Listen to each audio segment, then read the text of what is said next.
Sorry about the refresh there. All right, so we're gonna try this in one more league. We're not gonna make any changes. I'm still not sold on the Settle the Wreckage or the Jace's Defeat or the Esper Meltdowns or only running 3 ops, but I'm just gonna increase the sample size and run it back as is and see if we can come up with any more conclusions. So we'll jump straight into the game since most of you guys are already here. I'm assuming that everybody left on that little restart, but unfortunately, it's something I have to do. Says there's still 39 people watching, or 79 people watching. I usually lose everybody when I restart, but anyway, we'll try it. When we won the dice roll, hey, it's versus Crafty D again. He is also a streamer if anybody is interested in going and watching him. This hand seems fine. I have no idea what he's playing. Thank you for following JNS Lock. Appreciate it.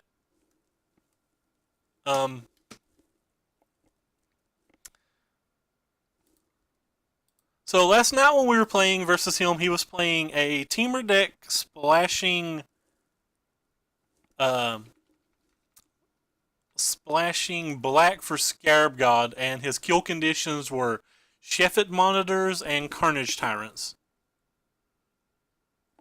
Oh wow, I picked a horrible time to log back in. I am literally just now realizing that League of Legends Worlds is on. Why did I give in to peer pressure? I could be watching League of Legends Worlds. Alright, so he is definitely on some other deck now.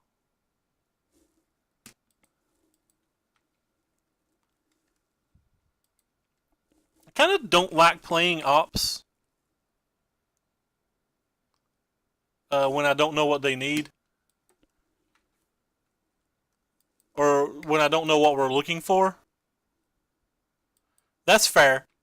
That is entirely fair. So, I think we'll wait one turn on the opt.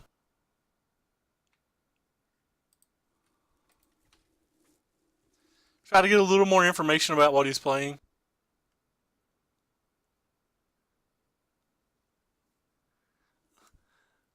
League Worlds isn't that bad because I get to log in Skype and hang out and chat with my friends and have some dinner and stuff. Though the correct thing for me to do was probably of going and exercising before it gets too much later. Like getting out of my house. I'm probably just not. I might lift a little weights, but I'm not going to go for a walk or anything past midnight. So he's on black white today, which is what I was playing him with last night when we got paired.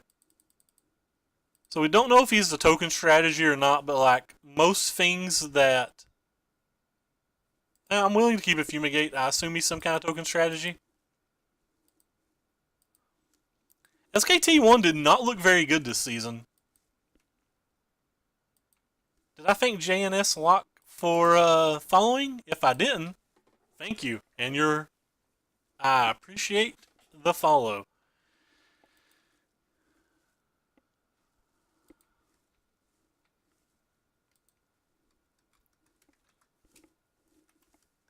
Oh, he's some Abzan deck.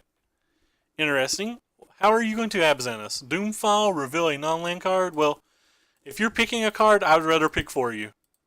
Because I value my Glimmer a lot more than I value a Supreme Will.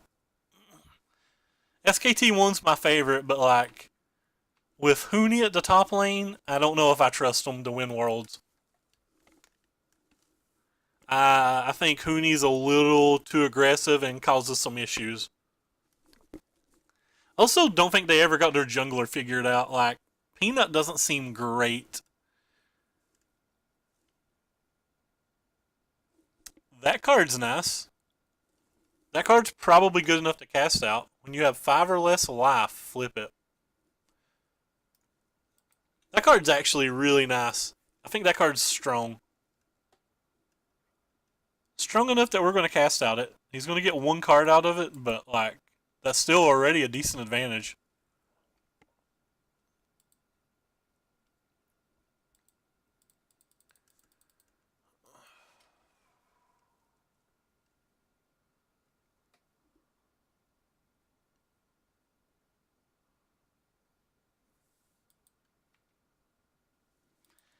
I think some of the Chinese teams this year will actually be able to compete.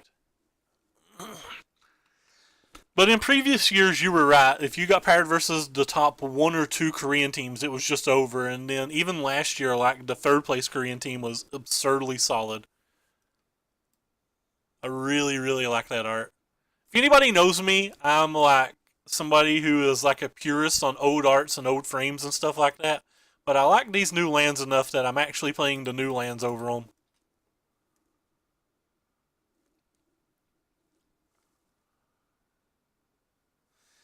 Yeah, I don't know if it's because I'm any more entertaining or if it's just less people playing standard. Nice, so he's going to get his anguish back. He should have probably let the glimmer resolve and then do it afterwards because I would have put a cast out on bottom, whereas now I'd put a cast out on top. Certainly don't want either land though. And we got the cast out anyway. That's always cute.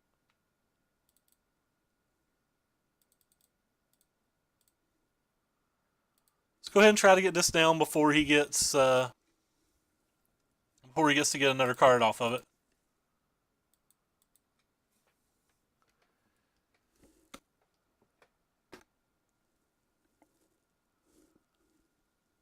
I assume he's streaming it now, if anybody's curious about wanting to watch both streams, but I don't know that he is.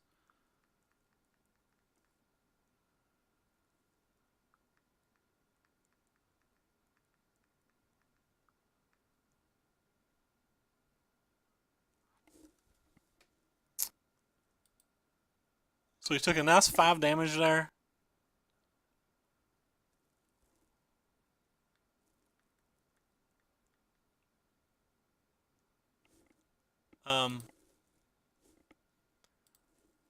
Don't care a whole lot about his ultimate. Just go ahead and pop this off and get us 7 turns away. And by 7 turns away, I mean when we have a Glimmer and a Farmlands in our hand, 1 turn away. Yeah, that Nissa's pretty sweet. I've always liked that Nissa. Anybody who's not busy, can they look and see if he's streaming? Because if so, I'd like to kind of link his chat so people can see both sides. I'll just link it anyway.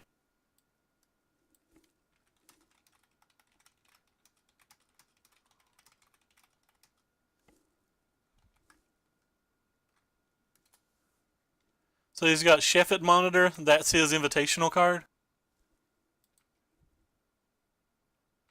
Well, we just drew a second approach, and that made things real easy.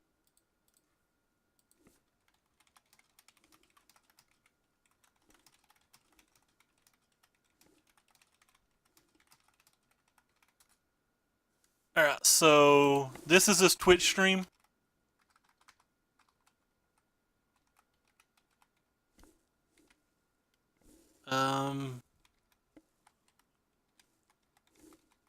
He's a pretty good streamer.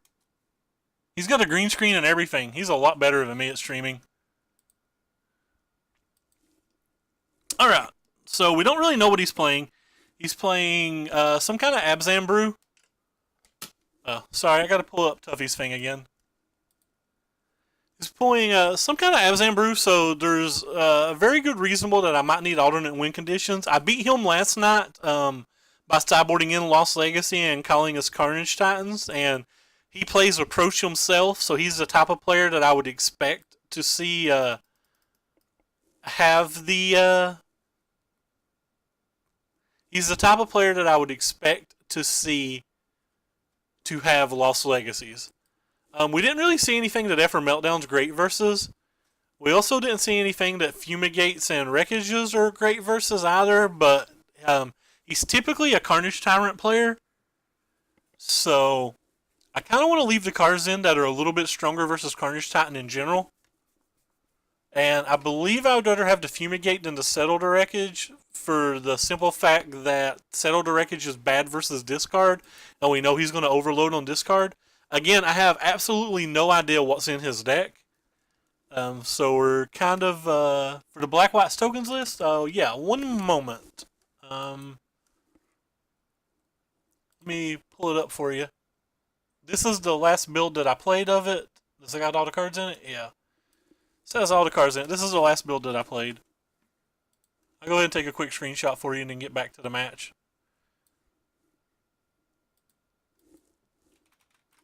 And let me put it up on Imager, and then I'll just put it in the chat in case somebody wants it later. This hand's a keep. Pretty easy keep, I think. IMG.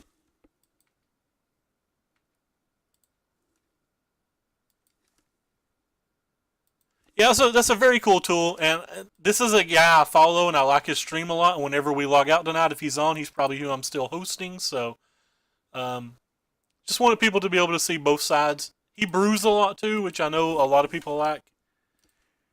Here you go, Flame Guts. This was the last build. I don't know if he knows that I stream or not. He probably, he's probably a better Magic player than me, so he probably doesn't pay attention to little squubs like me. By the way, thanks for stopping by, Ninja. I don't think I've saw you before either. But I kind of like him. He's pretty good.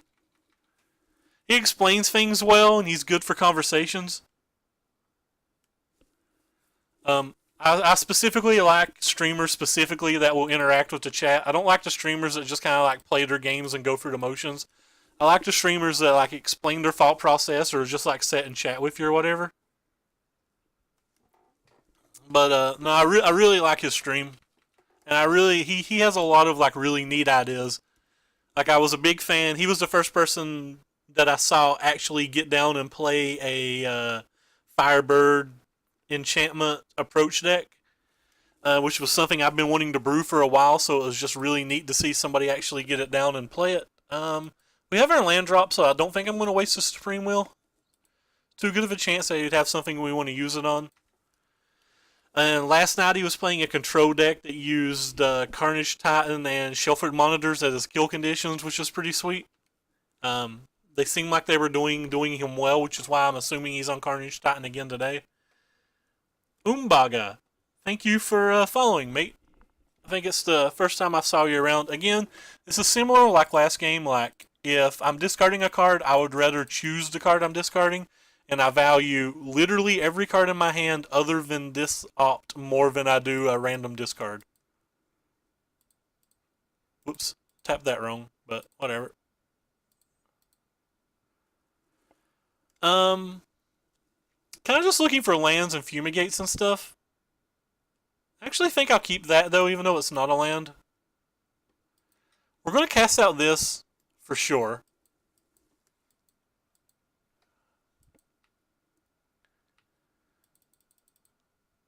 Which leaves our shields down, but he's going into his Carnage Titan turn, so like leaving the shields down is probably not that relevant because he can just Carnage Titan anyway.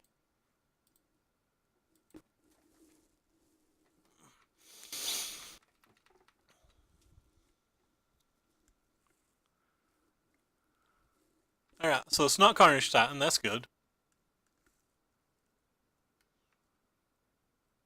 Hey, Umbaga. What's up, man? So that card's very good.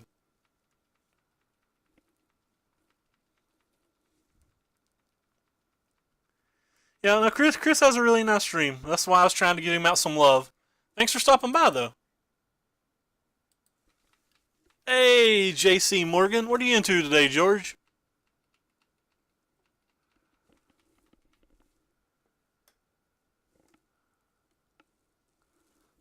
Like, if I was logging out right now and didn't go exercise, like, I would probably have him or MJ on one stream and League of Legends Worlds on the other stream, so it's hard for me not to draw attention to him when he's streaming. Why are you trying to stay awake? What are you doing tonight that makes you want to stay awake?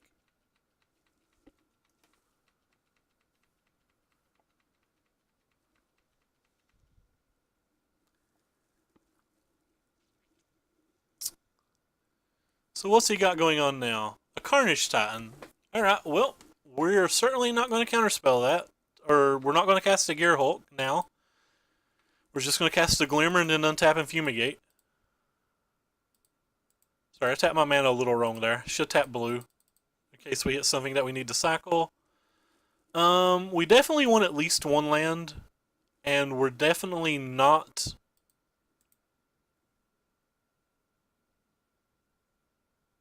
I'll put this one on top and this one on bottom. I drew 2 lands. I guess I'll cycle this land too. Again, I have to really worry about Lost Legacy. I think Lost Legacy is something he could very easily have.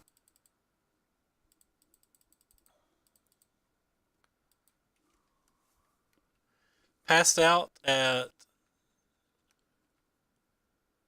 Oh, your schedule's off. That's fair.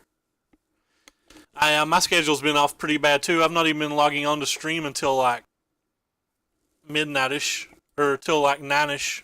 9ish to midnightish has been my last couple of days.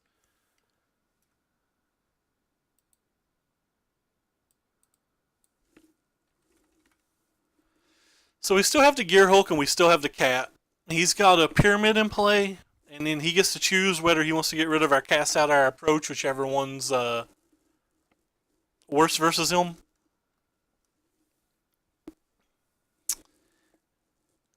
I don't know which one's the correct decision for him to take right now. You know, this isn't the pretty art, but like this art's not bad. This is like some little dude just all shriveled up. Uh, well, unfortunately, George, that doesn't do you any good. Any good at all. No good, George. I'm saying that because Pikeville this week is a draft. Cruel Reality. At the beginning of Enchanted Player's upkeep, that player sacrifices a creature, a planeswalker. If he or she can't, they lose 5 life. Alright, that's a cool card. So I lose 5 life. Deal. Well then.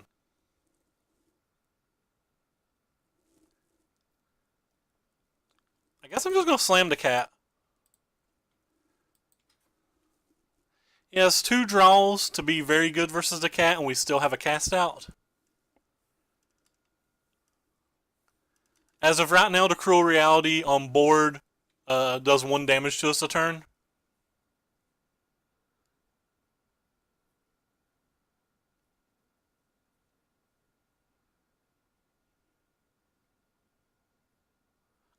Is Cav doing a draft on Saturday? I had no idea if they are. So let's see what opponent has here. Vraska, that's a good one.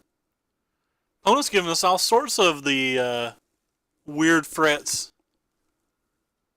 Sure.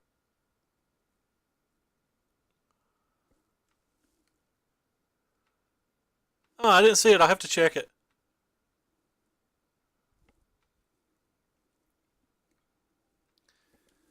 Alright then, so what do we do about this?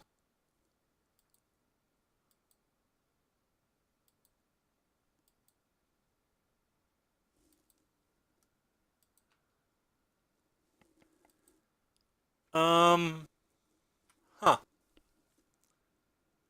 I guess we just sacrifice one of these then.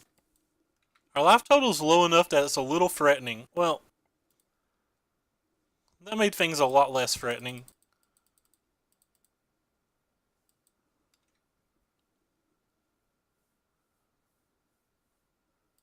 Might as well attack the Vraska itself.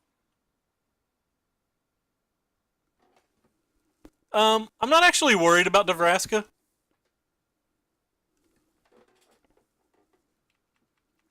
Like, we had a cast out to answer it already, and I didn't know what he was going to do with the card.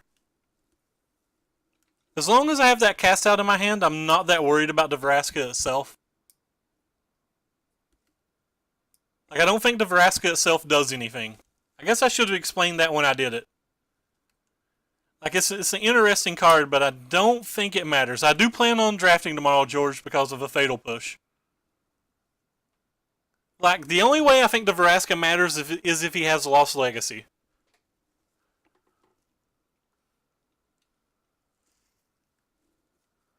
I'm not actually worried about dying to its ultimate or damage or anything.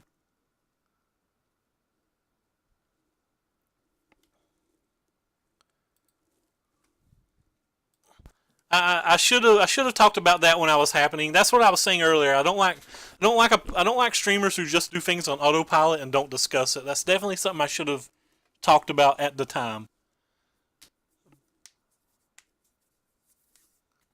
But we already had the one answer to it in hand, and I wasn't worried about it getting a trigger or two. And if he ticked it up for some reason and didn't kill the one thing, that was fine. If he killed the cast out, that would have been okay. Thank you. I'm from Eastern Kentucky. A lot of us are. This guy's from Eastern Kentucky as well, and so is this guy. And so is this guy. It's my local little store here.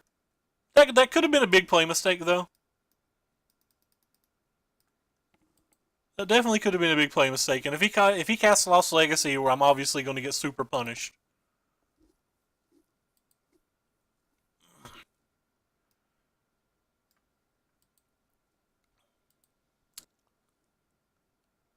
So tapping 4 mana. Is he getting this thing back?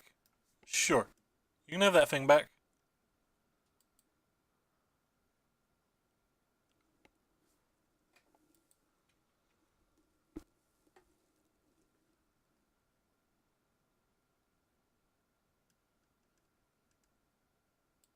Drawing a card. I believe I am going to cycle to cast out here.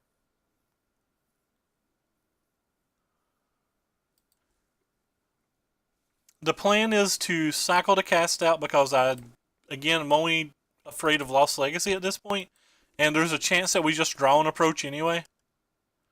And we know we're tying our mana up with the Torrential Gearhulk. So now we know it's 6 cards down.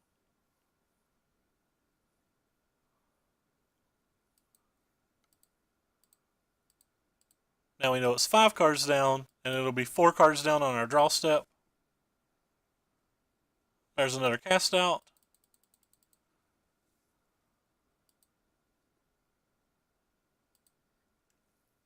So we know it's currently 4 cards down. So we can't draw it.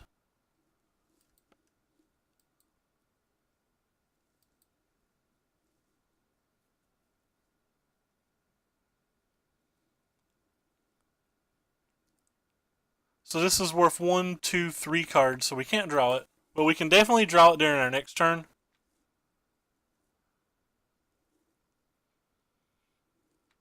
I guess there's no reason not to cast Opt now. Casting the Opt now gives us the ability to just draw one. So now we know it's 3 cards down. We certainly don't want that. And now we know it's 2 cards down. And because now that we do know it's 2 cards down, I think it's safe to go ahead and get this while I can't draw any more cards. That doesn't seem to do a whole lot though because of that. Does make him tick that down though, right? Alright, so we're not doing anything. Yeah, screw it. Just not gonna do anything. He can get both of his things back no matter what, so just have to see how this turn plays out. We're basically trying to dodge Lost Legacy. We have multiple ways to get that opt into our hand. Or to get that approach into our hand. If he has Lost Legacy, we can pretty well scoop up the game. I don't even know if Lost Legacy is in his deck though. So he started out tapping double white and a green. That's not Lost Legacy.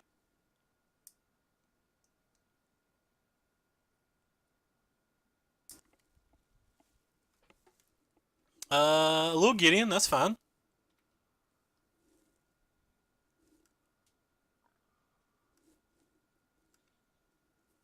Sure. So now he doesn't die to the Lost Legacy.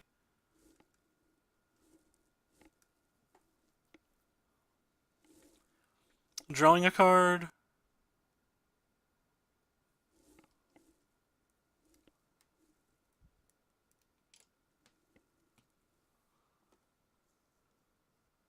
He has 4 more mana left. Yeah, we have to cast out. Now he has 5 mana, but we have to try to play it in a turn that 3 mana left. So now we don't, or 4 mana with the treasures. So we have to play it in a manner that we know that, like, we can't just slam the we can't just like cast out and then slam the approach next turn, because he could easily just have another cast out of his own.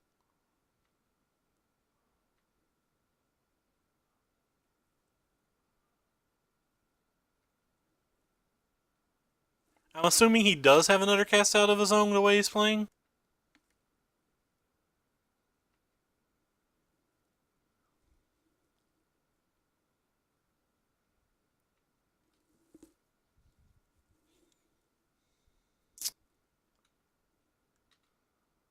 To see what he does, if he taps any of his extra mana, that gives us a lot of extra leeway here. Alright, so he is tapping his mana. That's great for us. Things that would be bad for us now is if he draws like a duress. And that is in fact a duress, so what's the best course of action versus a duress? We certainly have to cast out here. That's non-negotiable.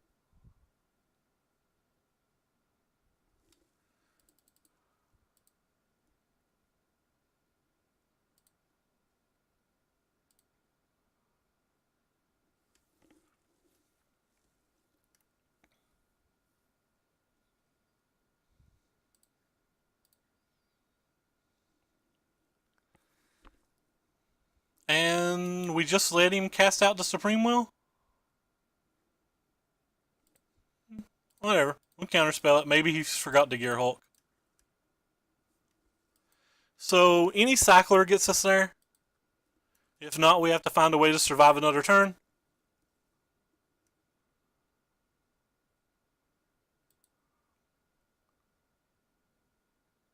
Any approach and any cycler. That one's not good enough. We only have 6 extra mana. But it gives us a lot of things for the next turn.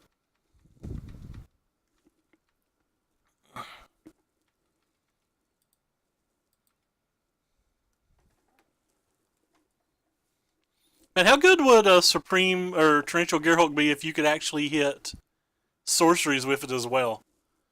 Would that be off the chain?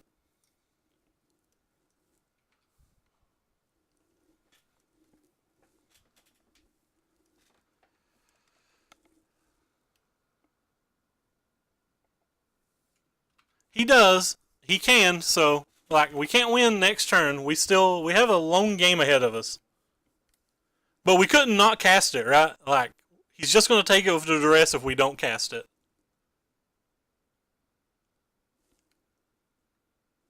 Yeah, I'm imagining this game's over.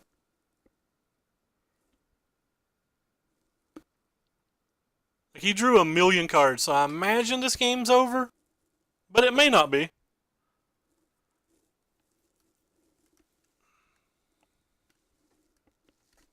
No, he's not used Vraska yet at all. I don't think that's something Chris is going to miss.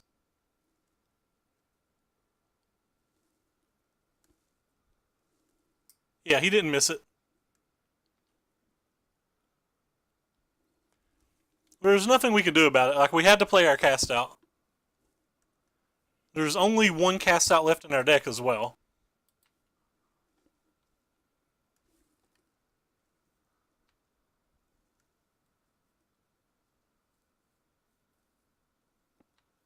Sure. We do have the don't forget, guys, we do have the Torrential Gearhulk to attack his Gideon with.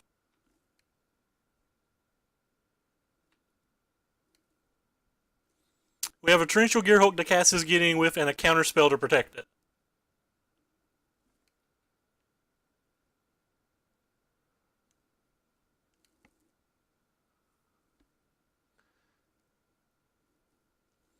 Surprised that he attacked with the pirates. I don't know what his plan was.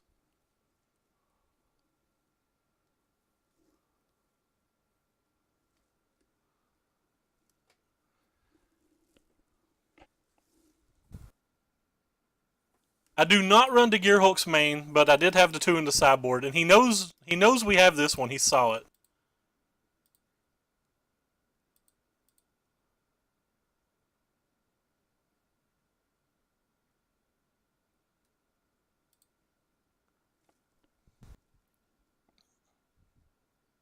The Gideon had summoning sickness that turn. The question is, why did he attack with all when he knows we had a Torrential Gear Hulk?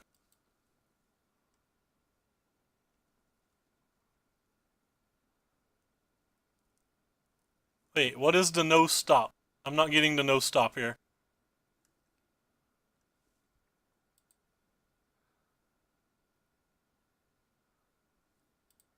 Apparently I'm about to find out something I didn't know.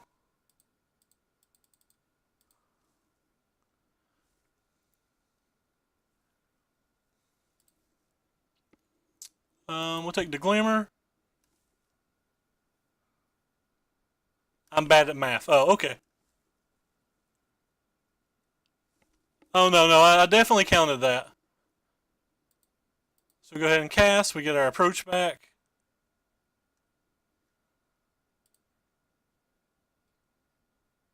Go ahead and put the approach on top. Put the land on bottom, I guess. I don't know. Untap, go to 1.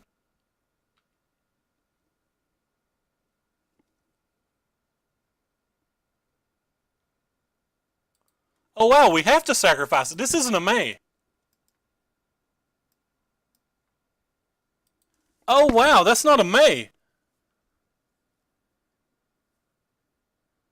Okay, fair enough. I didn't know what that card did. That is 100% me losing because I'm dumb.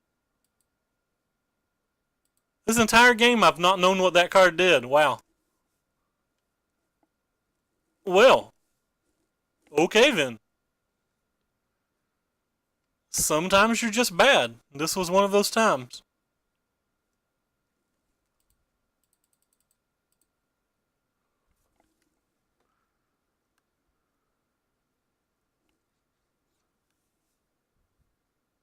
"100% correct, Hordal. You are right. Then again, I didn't know what all the cards did, so it's a lot of my fault as well.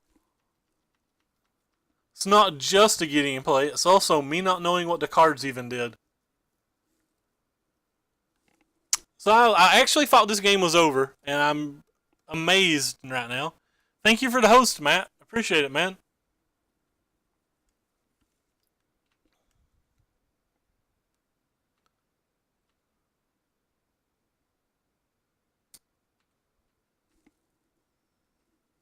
Alright, so this game's over.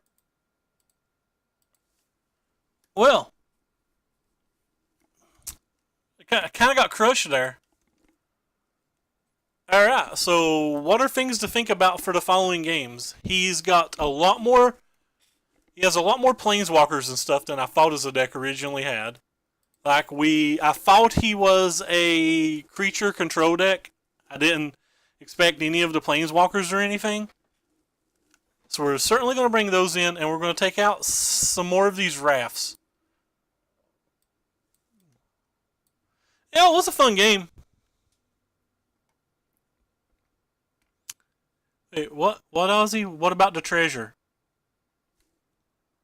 I'm not sure. I'm not sure what you mean by the treasure.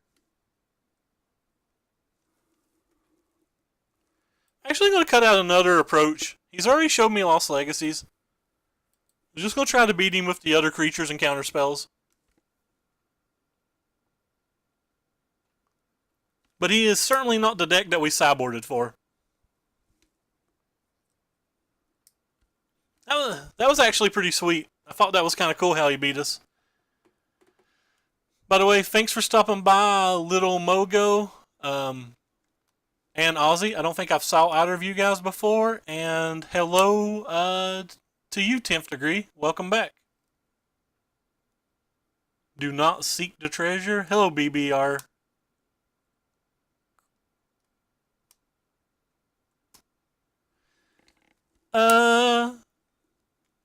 Have you thought about Mythic Angel for the sideboard? No, not really into Mythic Angel.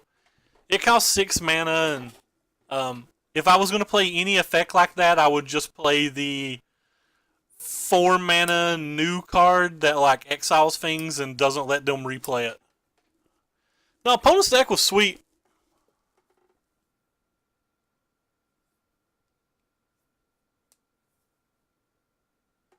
Oh, a treasure to pay with. Yeah, they didn't get the treasure until they killed the dude.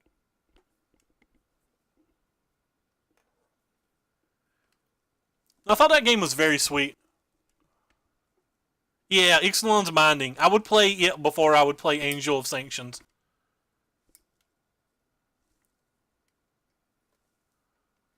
I kind of want some Ixalan's Bindings in the sideboard already. This hand's fine. This is pretty much exactly what you want versus discard spells. You don't want any of your relevant spells in your hand, and you just kind of want things that like can cantrip and things that are resilient. No, I really like opponent's deck. Opponent's deck is sweet.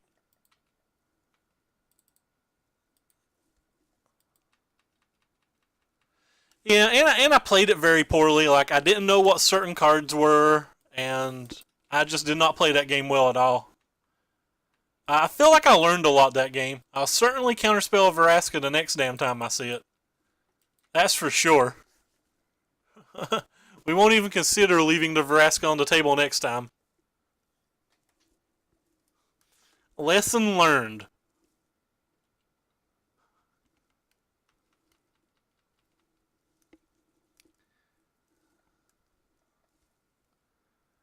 I completely agree with Hordo, I think's his name. Where'd it go? Why am I not seeing it? Yeah, I completely agree with Hordal. Like not counterspelling Nebraska was very, very wrong. Do we care about this card? I think I actually care about it enough to cast a counterspell. He could have a duress and like get my glamour, but I don't think that's the end of the world. That's the worst case scenario, but I don't think it's the end of the world. Ooh. Well, that's our baby. Still one card this turn that I'd probably play over a glimmer.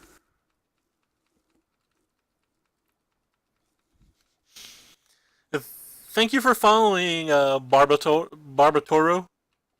Sorry that I missed it. I'm 13 minutes late on that thank you. A duress? Yeah, duress works. Been doing pretty good. Thanks for stopping by, UFK Kernerd. Been doing pretty good. We're 8-2 with it right now. We severely misplayed last game. Like, severely misplayed. We probably should be 9-2 right now, but we savagely misplayed last game. I would like to blame it on it being midnight and late and me being fatigued and tired, but it's none of those things. I'm just bad. I'm just very, very bad. Thank you for following Ozzy and Shoshpiper. Appreciate it, guys.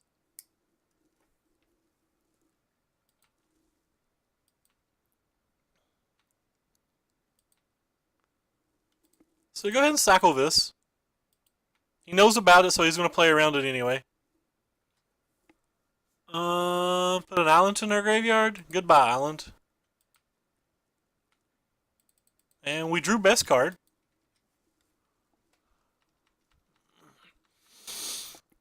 So he still knows we have one negate. So duress.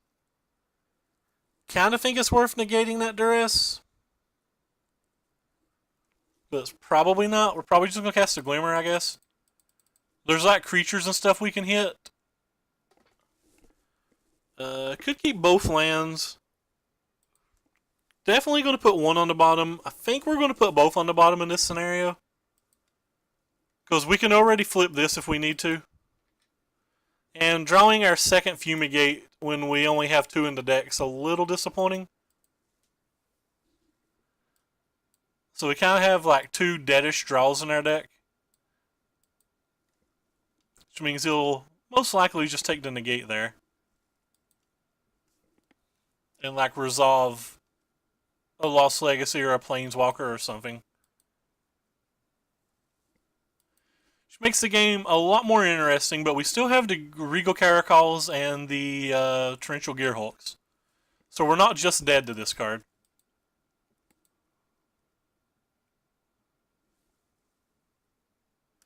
Um, it does multiple things versus the other control matches. You have like just a million ways to answer their threats. So like the games can very often come down. Put a Supreme Will in my graveyard. Sure. Yeah, we'll go ahead and flip that. Anyway, back to what I was saying. Speaking of cats, go ahead and jam a cat. We'll actually play the land too, even though it looks like we don't need the land. Versus the other control decks, you can actually mill your opponent. But versus your deck, after you've used an approach, if your following turn you mill yourself for 4, then you only have to find one cycler to be able to win the game. Yeah, I'm willing to trade my cat for that. I don't really want to use a cast out on a Gifted Everborn even if we find it.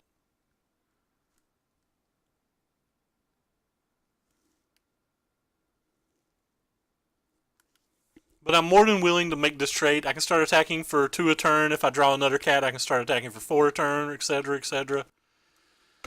So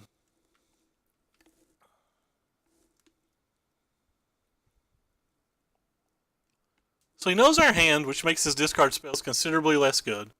But the main reason is the main reason's being able to mill ourselves. We just get the additional value from the other decks. The very main reason. Running 3, there's an argument to have the full 4, but there would have to be quite a few more control decks in the format for me to want the full 4. So what do we got here? We can get a cast out, which is kind of good versus his deck. Or we can get an opt or a censor. I think we'll just get the cast out. It's pretty good versus him anyway. It's something we can cycle if he draws a discard spell. Torrential Gearhulk. That's kind of an interesting one. Kind of makes me not want to play the Fumigates.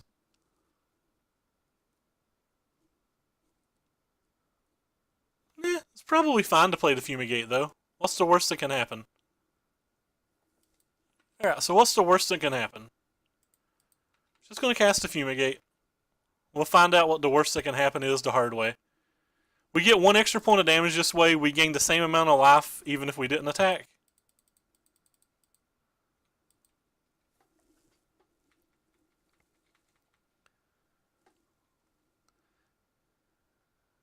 So he's got another? Oh, he's got a Nissa.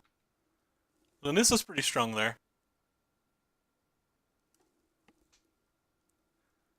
He's getting his Carnage Tyrant back, which is nice.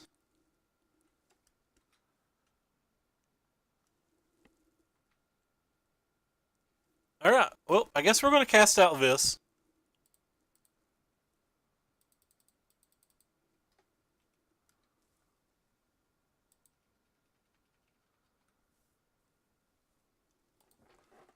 He may not play the second Fumigate until he draws a discard spell, or sorry, the second Carnage Titan until he draws a discard spell.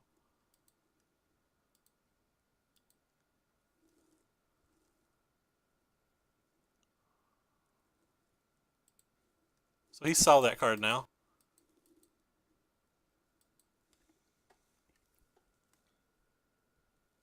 Thanks for following, Socio Piper. Appreciate it, man. Wonder if we want to play Commit to Memories in our deck right now. So we'll definitely take the cast out again. Unfortunately, we put a cat and a Gearhulk near the bottom. Really want to land. Just want to draw lands every turn now, pretty much.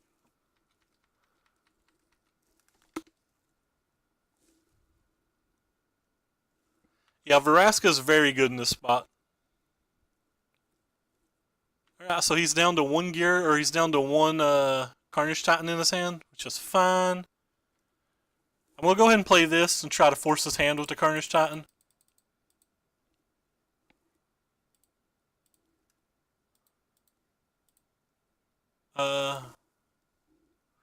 Sorry if I'm not talking as much. We're down to like 5 minutes on our clock right now, and I'm wanting to make sure we can get the game done while still being able to make relevant decisions. Bottom, bottom. Play opt. And we'll put it on top.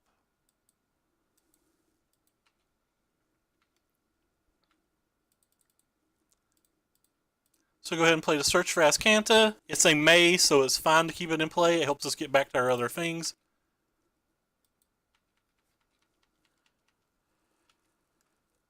This is the last Fumigate we have in our deck, by the way. Sure.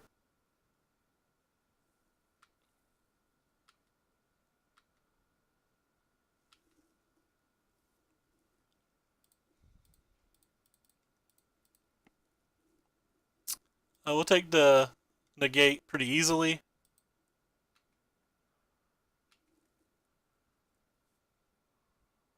Put a plains in our graveyard? Why, yes. Flip this? Why, no.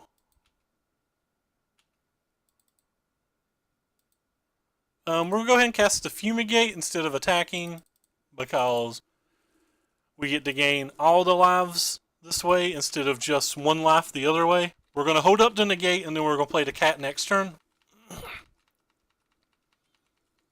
We had enough mana to do it this turn, but I really want to hold up the negate because him playing another Anissa or another Vraska is pretty brutal right now. We certainly don't care about that card. We don't care about that card at all. Dispossess, chooses target artifacts. We only have one artifact in our deck, and it's on the bottom.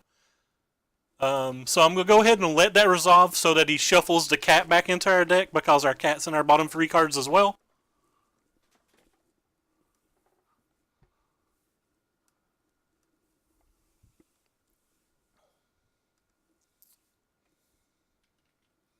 And then we're going to go ahead and cast out this. I'm not going to get the value off to Azcanta this turn, but it's because I want to be able to play the Regal Caracal next turn. And I have to lose the value off of it one of the 2 turns regardless. Do I want to put a river in my graveyard? Why, yes. Do I want to flip this? Why, no.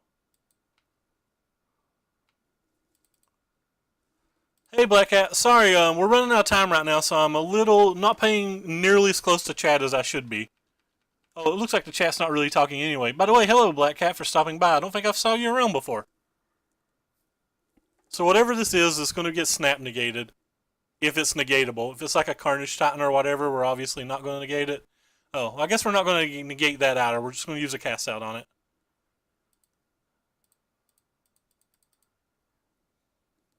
We'll take the 5 damage to 1 turn. We'll put another negate in our hand over to Glimmer. We've already gone through one of our negates, so there's only 1 negate left in our deck, and that's what we'd probably be that's what we'd be looking for anyway. Yes. Flip it. No. Just draw our card. Land. So we lost 1 cat like this, but it let us get more value off of our thing. Yeah, I know it's not a May. We found that out last game, remember?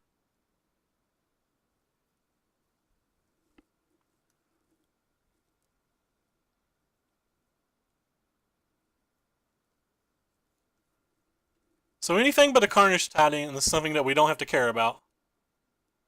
Shuffle Monitor, not something we care about.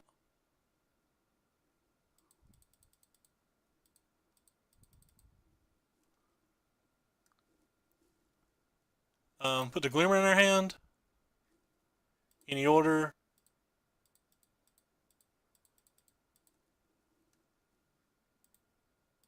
We don't want the extra negate here. We're just looking for the 4th cast out. Or more cats. Either of them work.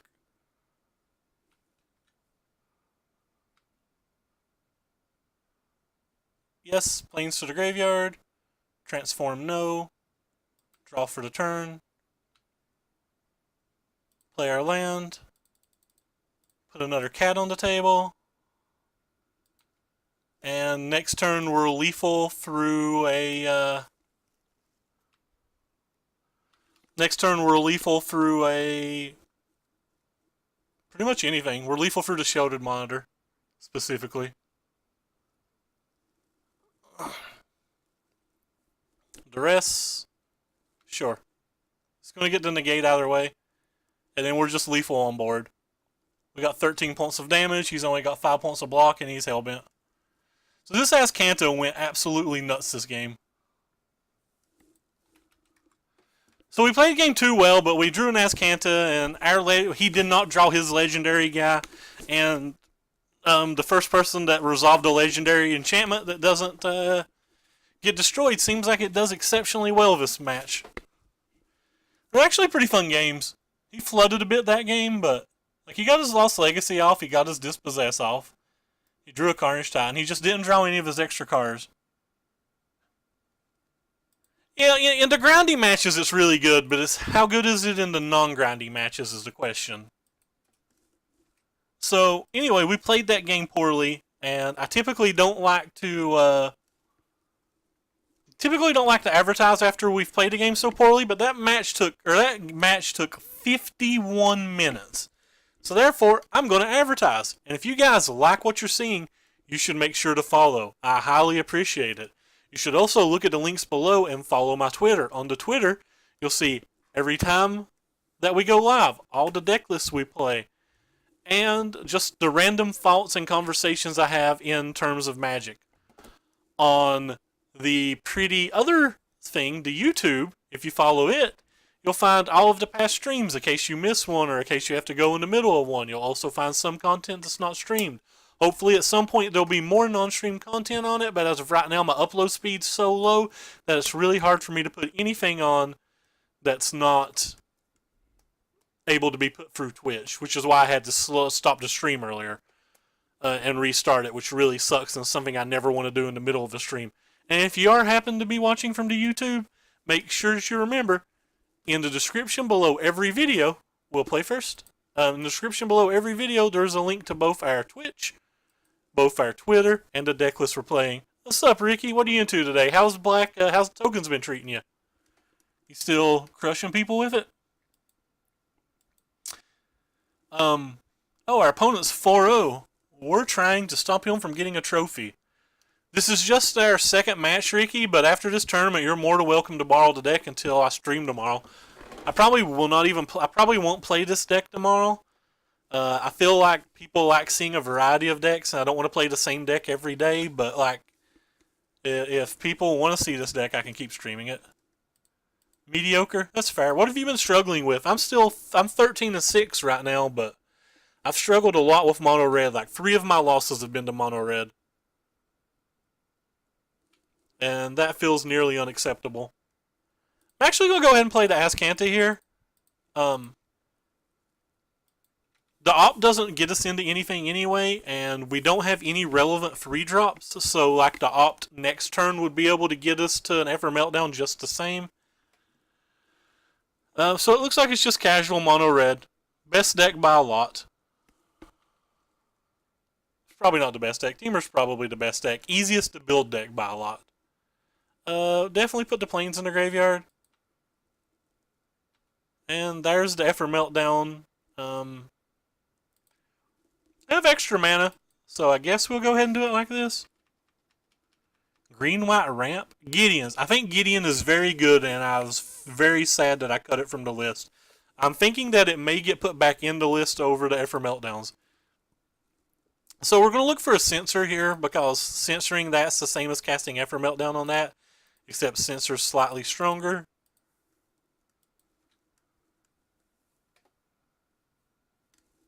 Thank you for following, Kane Was Framed.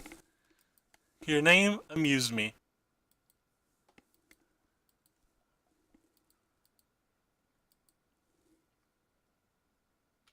So what do we got going on now? A Settled a Wreckage. Do we want to put that in our graveyard?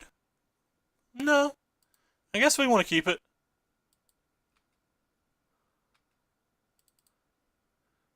It's like I don't actually think the Settled a Wreckage is very good.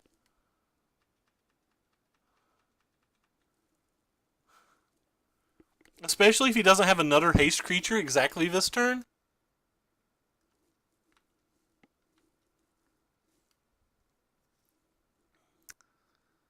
So he's attacking with only one thing.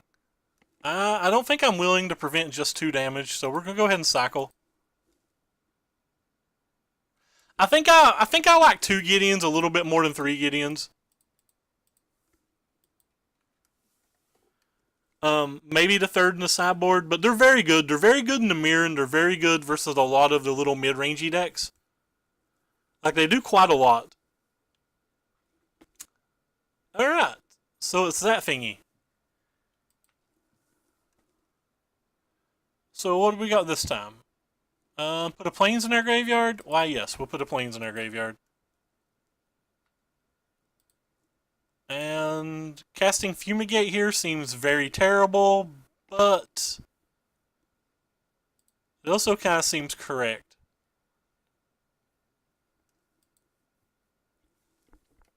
So what makes casting Fumigate here incorrect?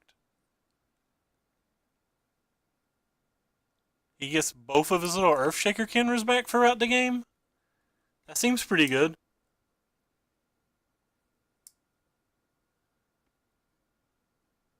I think it's right to cast a Fumigate.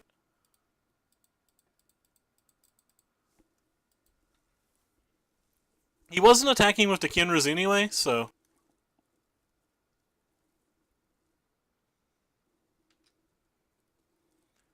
The worst case scenario is obviously if he has Shock and a land and a Hazoret.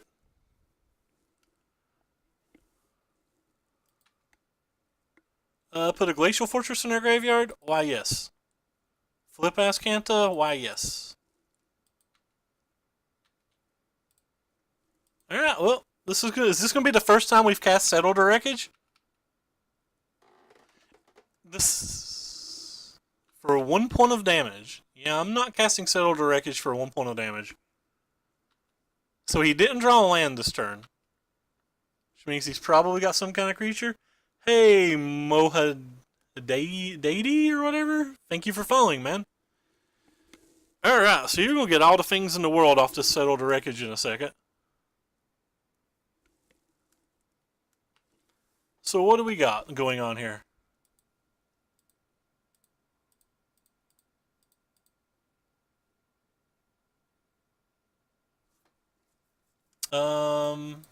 So there's a Cast Out, and then there's a Supreme Will. And another Fumigate. Fumigate gains us some life total. Probably fine with the Fumigate.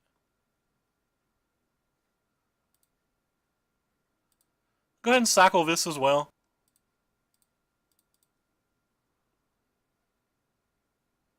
A Glimmer?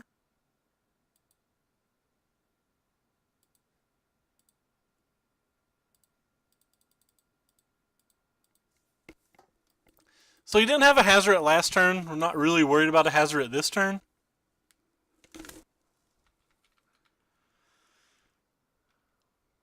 Well, he didn't hit a land either. Him not hitting a land so good for us. Alright, we'll just play our land. We can cast Glimmer and Settle to Wreckage next turn if we need to. Or we can look 8 cards deep for an approach.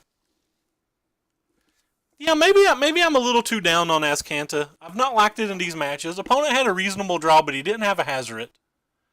And him not having a Hazoret was big game for us. We were going to have a lot of trouble beating a Hazoret. I don't think we're going to have a lot of trouble beating what we see. Sure. So that's 2 points of damage. I think we can do better than that with our Glimmer, but we might hit an approach, so... Or we might hit a, not approach, but like an Esper Meltdown. So I think it's worth it.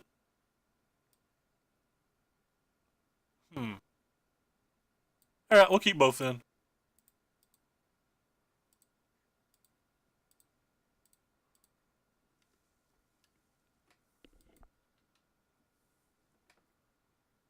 I have considered it. It's something that I wanted to put in the sideboard, but I've decided it's a little too hard to get activated. That's kind of interesting. When he's got double Earthshaker in his graveyard, that seems like a little early scoop. Alright, so Settle to Wreckage again, not cast.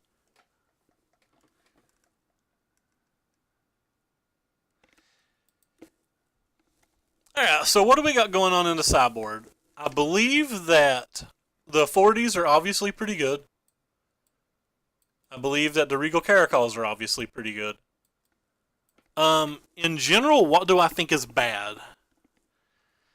I have in the past felt the Azcanthus was bad. I typically bring out the Supreme Wills, especially on the draw.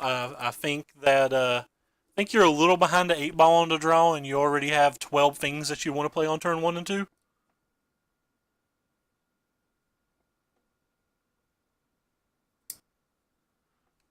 Um, Beyond that, I don't really know what to sideboard out. Can probably cut 1 Fumigate. Drawing 2 Fumigate seems bad. Drawing multiple approaches probably seems bad. I kind of want the Gearhulks as well, but they have some number of Abrades, but Gearhulks plays so well with Settle the Wreckage that I almost want it. Last night when I played, we cut the 2 Search for Azcanthus. I kind of want to search for Azcanthus. Like, they were really good just then, but I don't know if I'm... I don't know if that's just... I don't know if that's... that they're actually good in this match, or if I just saw them be good and now I'm not thinking clearly. Anyway, so we'll try this.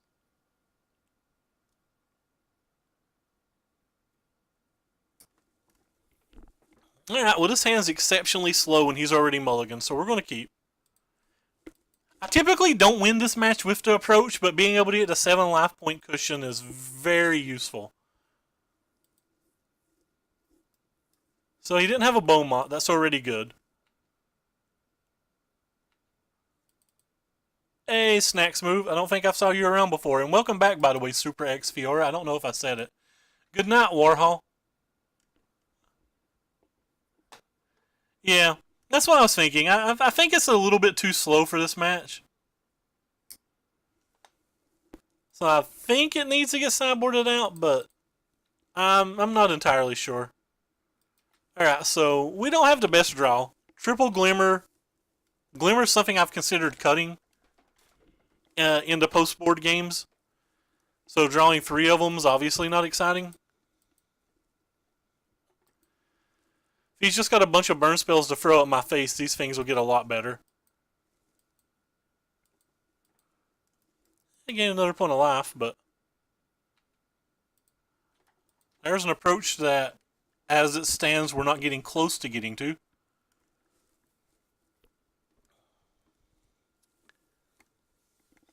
A Settled Wreckage would be very good this game, I think, because I think there's a good likelihood he could have a land and a Hazoret. At the worst case, we're taking 4 damage this turn, down to 15. Or at the best case.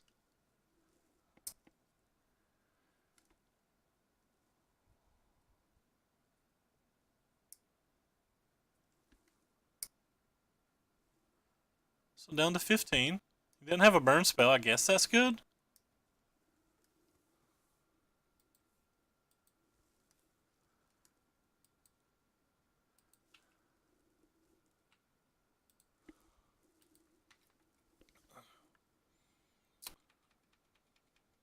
So we'll have to see what our opponent plays this turn. This is a pretty large hit, but if he doesn't have...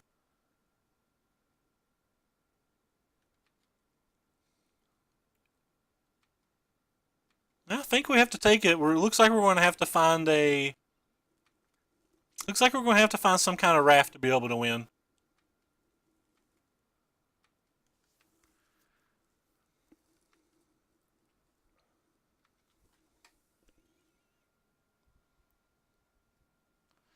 So we're going to get to go 5 cards deep here.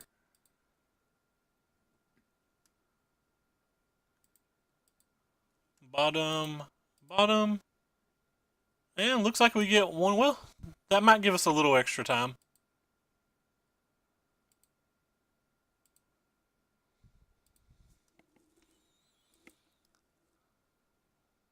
Okay. Well. Can opt and look for a Settled Wreckage, or we can throw down 2 Esper Meltdowns. If we throw down 2 Esper Meltdowns, we still take 1 point of damage from this. This would deal none, this would deal none.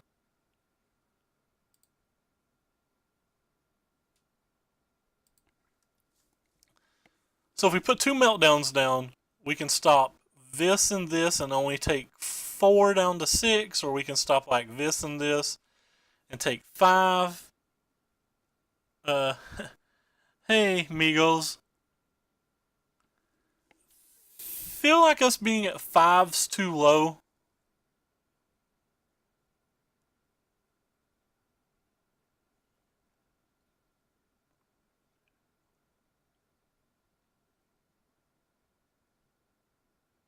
So it's like 10 damage total. Alright, we're going to opt. I think that's too much damage.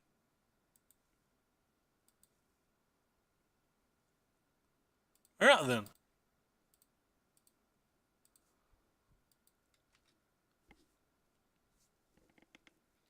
So we're like dead to most removal spells now.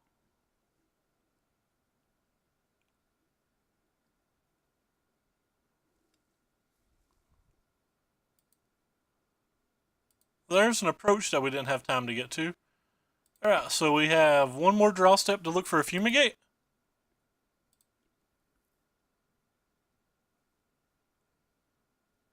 And we didn't get there. Alright, well, we lost a game that seemed winnable.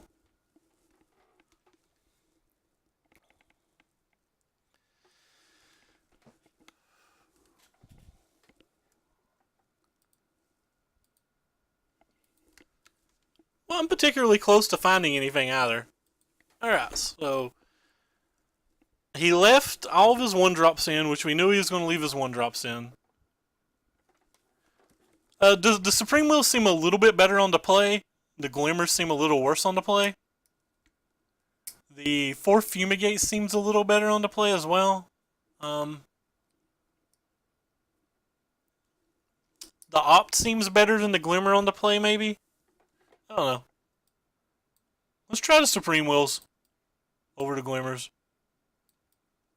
I still don't think I want this Fumigate.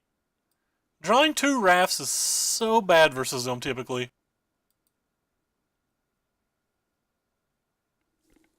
I've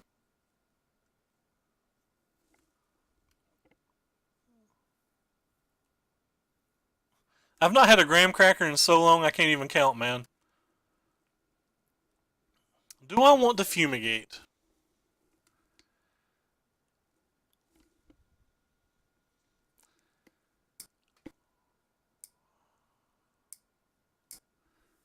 I kind of think I want the Fumigate. This is close. Hugh Hefner just died? Wow.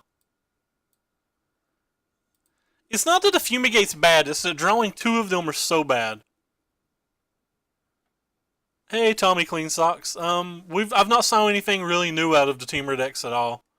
Seems like they've just had the same-o.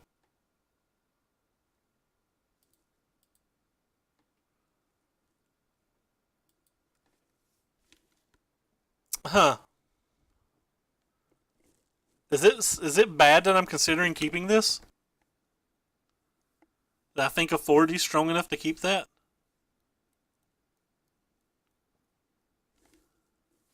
I'm gonna mulligan it though. It's just not good enough. Like, I kind of want to keep it, but it's got like everything that I like in the hand.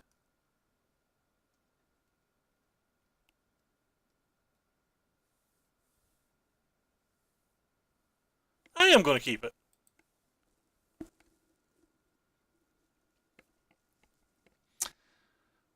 We get a draw step and at least 1 cycle to find a land. And then if we miss the first land, it's probably not the end of the world and we have a second cycle.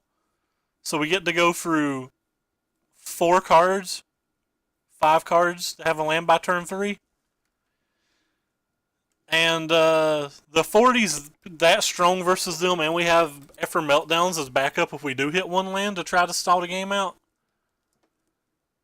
Like, It's not great, but I think it's worth it. Like we're almost guaranteed to hit the land. Math wise. Hey, Josh Thompson. I'm not trusting the chat's judgment at all, brother. Like that was so borderline. Wow, he doesn't have a 2-drop.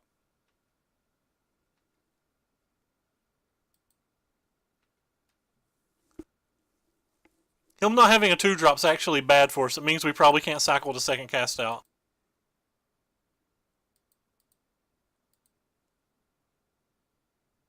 Well, I guess we can cycle the second cast out now. Rip. Nothing's panned out for us yet. We still only have 2 lands, friends.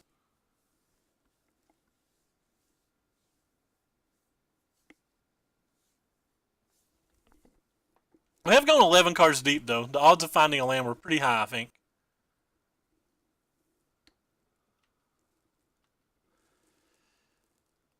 Apparently, they weren't high enough.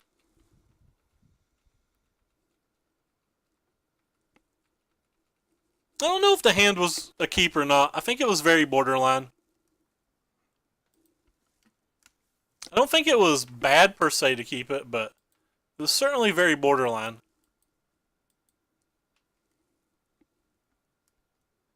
The bacon chain.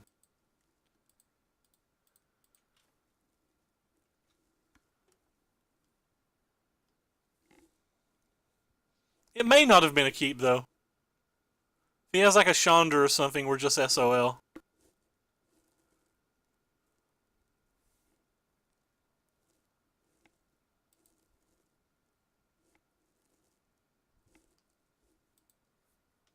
But there's a land. That's a good one. Spoiler, a land's a good one, folks.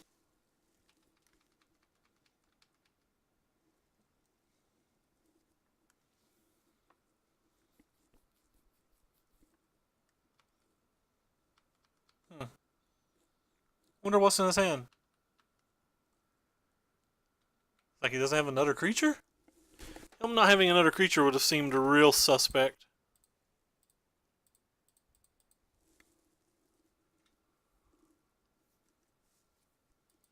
Land?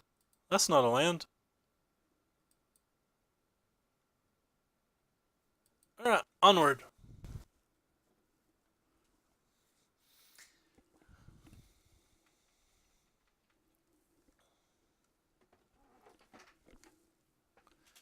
A little Beaumont. I'll gain 0 life for you, sir.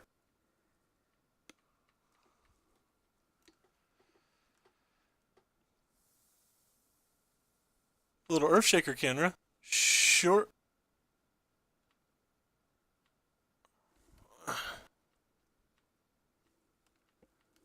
Alright, well, things are getting bad then.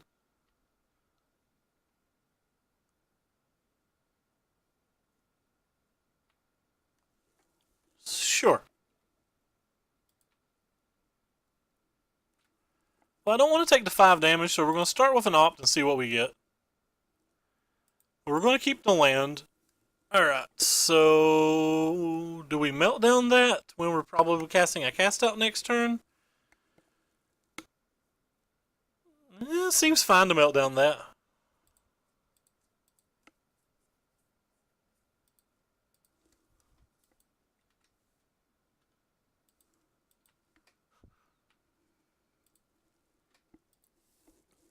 Alright, well. So we're not in great shape here. We're not in great shape at all.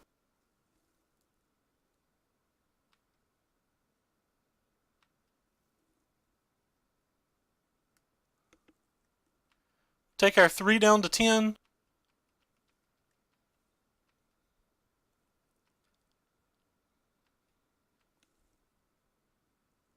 I'm probably going to cast out this thing to get our Regal Caracol online and start gaining some life. Like, I don't think we're going to be able to beat them in enough turns that he can't just kill us with this activation. So I think we need to be able to start trying to gain some life. This stops us from being able to gain life.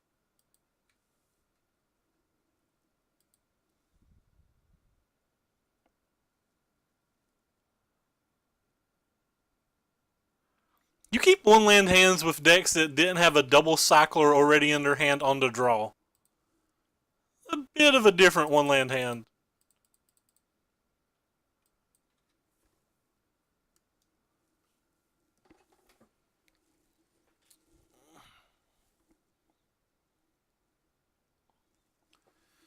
So he's very likely to have a removal spell for the cat, but the other two cats still block well. Oh, well, he just didn't have a removal spell. He discarded a Beaumont Courier and a Glorybringer to that. A Beaumont Courier and a Glorybringer. Wow, that's some discards.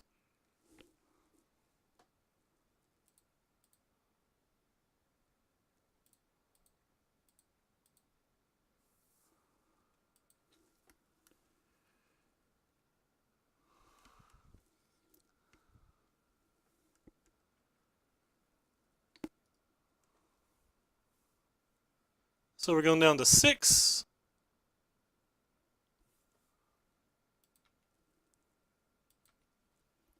Is that best draw? As my buddy Robbie likes to say, that's best boy.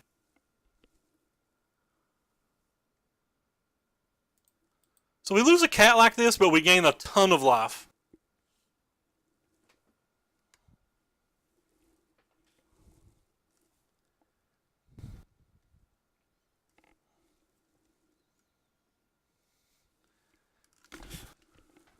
Like, just a ton of life.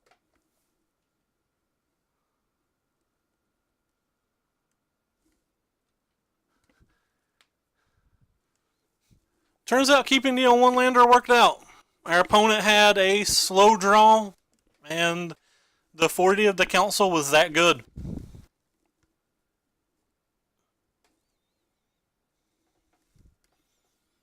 Yeah, well, we got a little lucky there. I don't know if that was a correct keep or not, but like, our hand had every card in it that we want to keep in that match, right?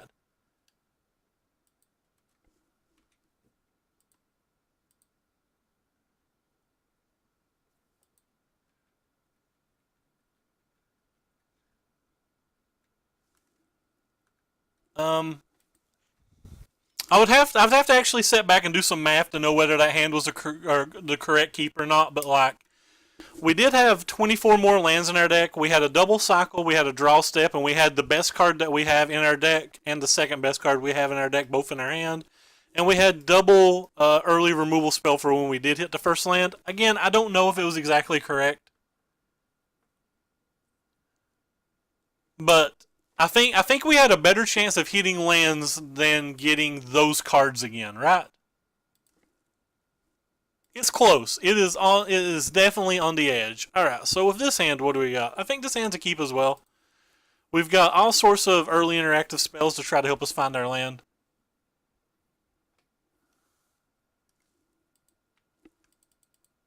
And then we have a cycler.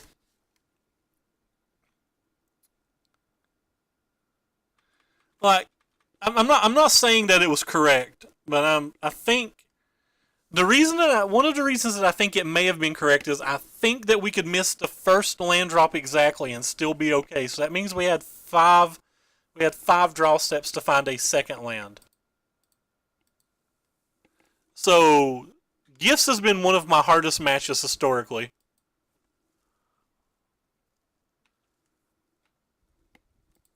We'll go ahead and play the Plains this turn in case we draw a Glacial Fortress.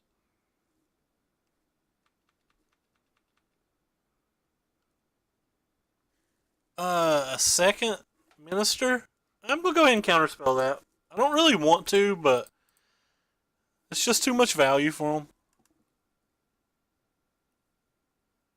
them. Sorry, I'm reading the chat. Have you seen the Esper list that Rex approach that has some serious game against. I have not seen it. I would love to see it. You're right up mine and Ricky's alley when you ask that. It's like everybody in chat, send lists now. Like we all want to see it. So he's playing the refurbished build. And opponent scooped.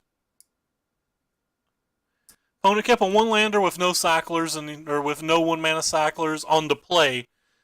So he had 4 less draw steps than us, and then he scooped.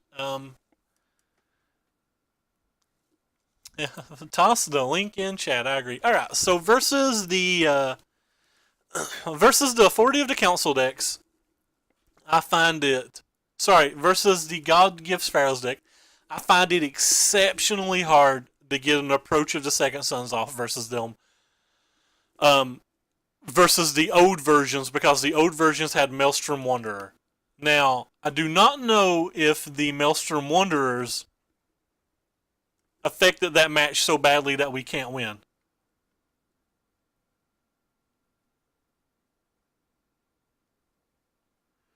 But no matter which version he's on, like the 40s are obviously good here. The easiest way, in my opinion, to post a link is just go to this website and like build it up, or you can also, if you have it wrote down somewhere else, you can go to this website and just paste it, and it'll give everybody a link. But anyway, so back to sideboarding. Sorry, guys.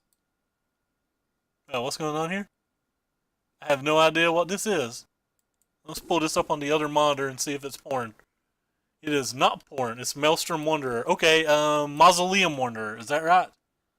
Mausoleum Wanderer might be the name.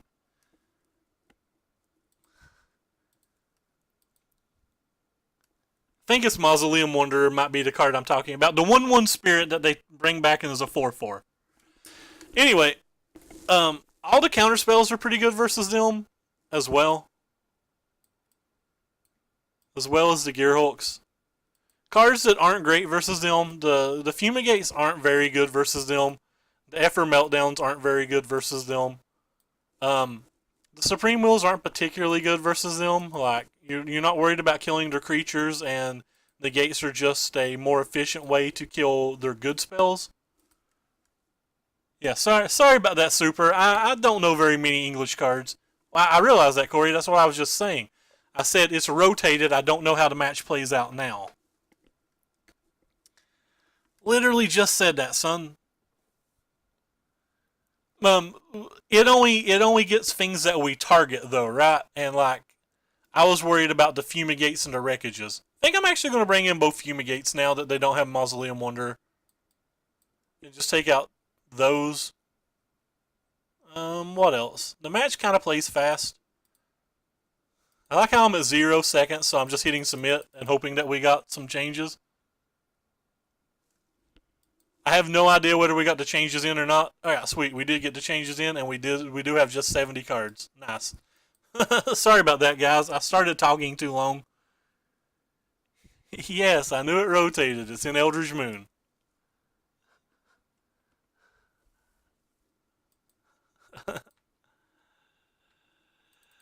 Alright, right on time, Fumigates.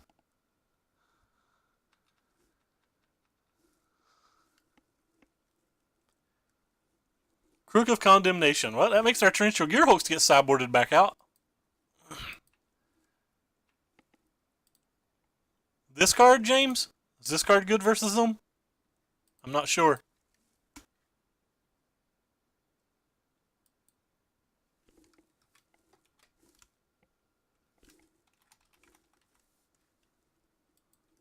You might be onto something.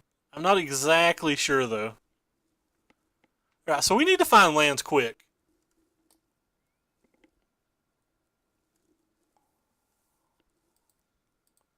Let's cycle this one. I believe that the Gearhulk has more value. Or sorry, I believe that the cast out has more value than the Censor.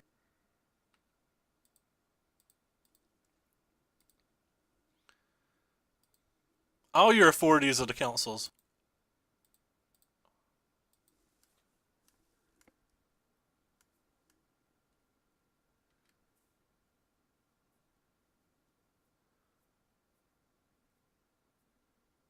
Maybe he knew I was bringing in. Maybe he knew I was bringing in Torrential Gearhulk. Don't hate, Ricky. Maybe our opponent just knew. Anyway, we're going to have to draw some lands, and we're going to have to draw them fairly quickly. That's not a land. Rip.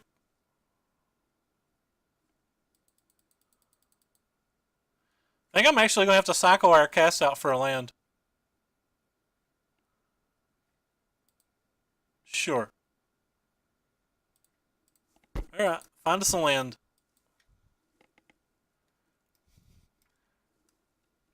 If I was going to cycle to cast out for a land, I should have did it on my turn. It was wrong for me not to.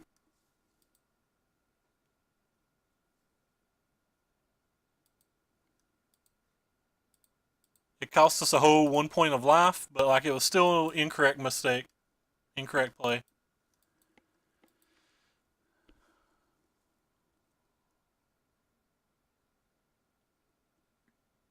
Sure. There's nothing we could do about that anyway. We didn't have the 4th mana to cast out. And if we hadn't cycled to cast out, we wouldn't have it coming into this next turn either. So we're in a lot of trouble.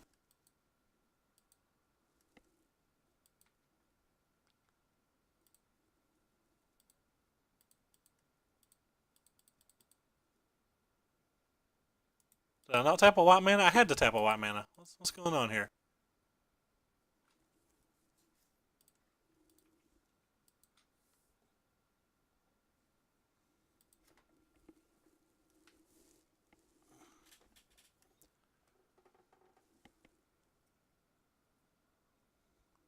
It cost us 1 point, right? Because we could have played the authority.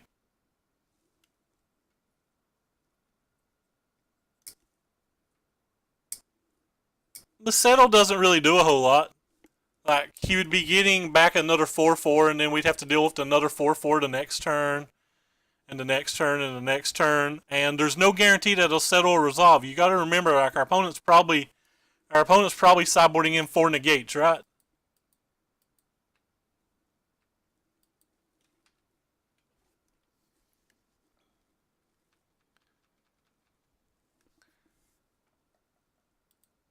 So we got all of our opponent's creatures like this?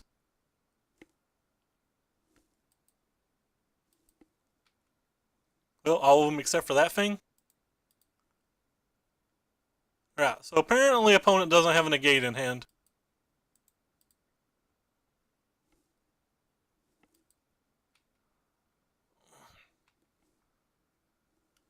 Actually, wouldn't mind a fumigate right now. Wouldn't mind a land to cast a fumigate. The spell's not a card anymore, but he could have Spell Pierce.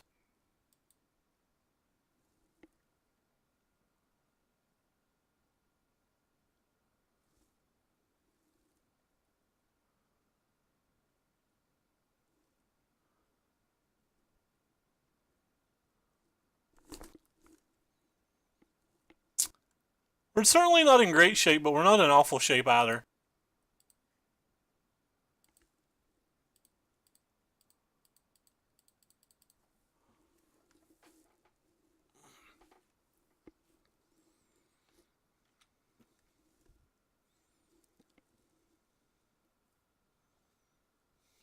What is this? The biggest? Is this the biggest little walking ballista in town? Yep, that's the biggest little walking ballista in town. More lands? Nice. Just keep drawing these lands, deck. People told me that this was karma. What karma? We're having all the fun.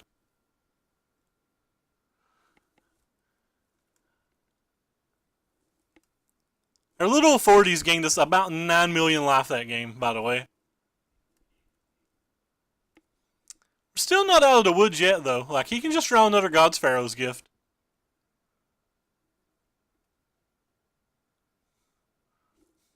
Or he can play a 3rd walking ballista.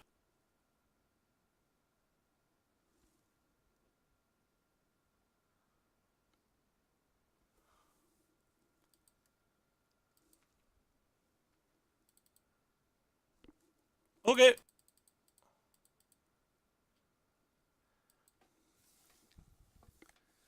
He has 1,000,000 mana to pump that up with, so I'd rather just go ahead and kill it this turn and then be at his mercy for the rest of the game.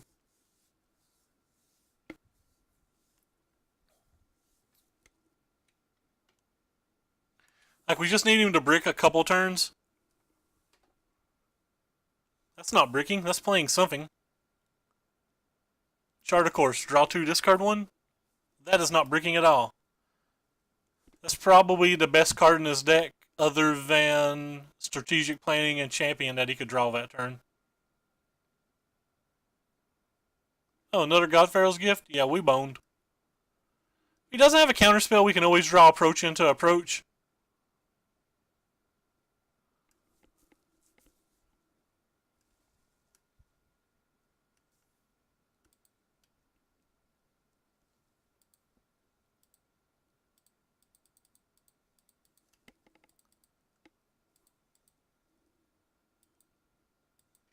Either way, we'll get some life here. So we still have an out no matter what. What are you guys talking about?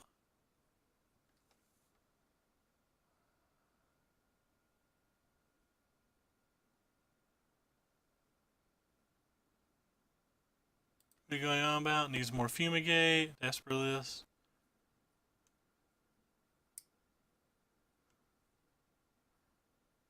You can't find the what? Did Tommy say something else? I didn't see anything else. Anyway. So, like, we still have an out. Like, he could have a counterspell or whatever, but, like, we in theory can draw an out. Alright.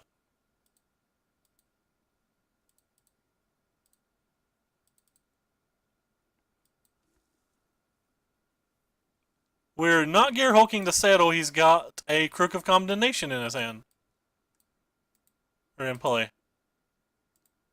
Said in hand, but I meant in play. Whatever.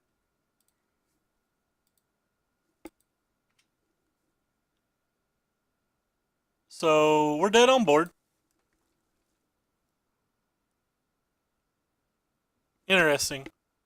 So he's got 11, 12, 13. Wow, he did not pump up the Walking Ballista. Him not pumping up the Walking Ballista means he probably has a counterspell.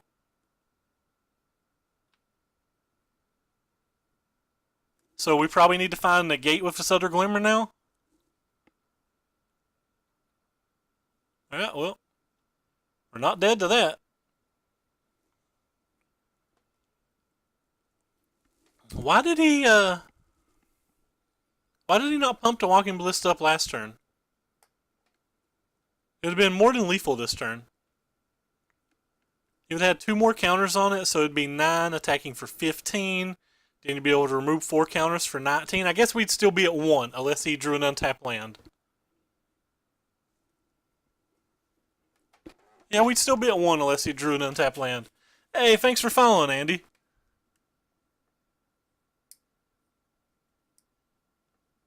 Man, these authoritative councils have been great. You crazy. We've gained 400 life and prevented 400 damage with them.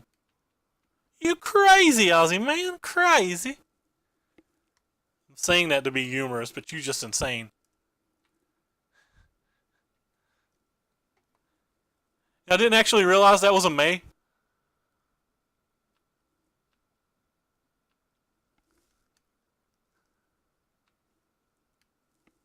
As much as I played God-Pharaoh's Gift, I did not realize that was a May.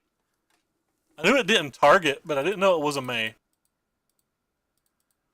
So if he uses the Rivulet right now, we don't draw our authority, but like there's still other authorities in the deck we can draw.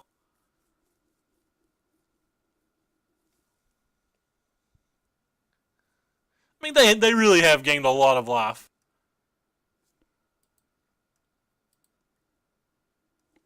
So he got 1 approach. I don't know why I keep calling it authority. You've got me thinking about authority now. Bottom, bottom. And that's no good. So what do we got to draw here? That doesn't do it either, does it? Oh wait, we have enough mana. It could do it. It's a redraw. So we got 4 more shots.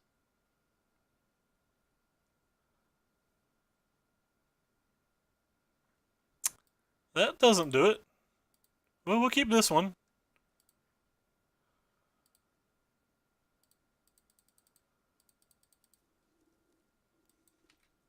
We gain 1 life and go to 5. And then we go back to 3. So if he has an... untapped land doesn't kill us anymore. Because he sacked one of his lands. So I guess that's good. Alright. Staying alive, friends.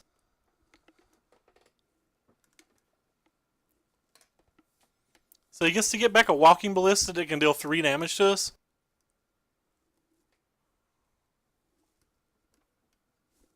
He's gone for 31 cards and we've yet to see a counterspell. He just has to have them in his hand somewhere, right?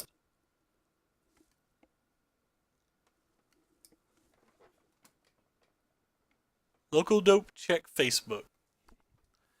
Hey, Dismo Boix. Dim some Boix. Yeah, that sounds close.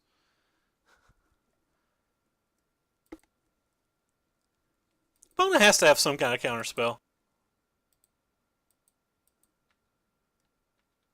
Another Glimmer? What's a Glimmer do? Okay.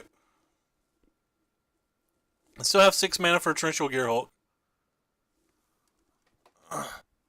Dim some boys. Alright, thank you, man.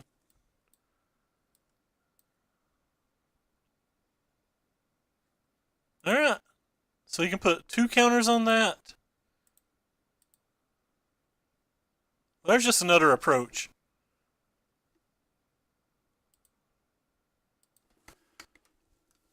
So... what happens now? If I just cast Approach and he has Counterspell, we're dead.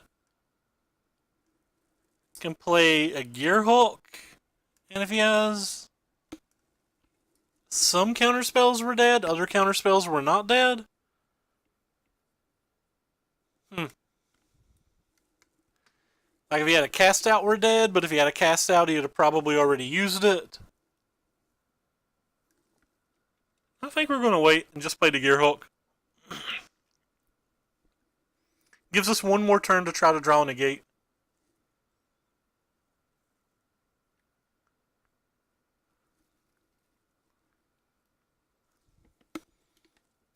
And we may not have to play the approach if we do it this way. We may be able to like find another Fumigate or whatever and just play the slow game a little longer.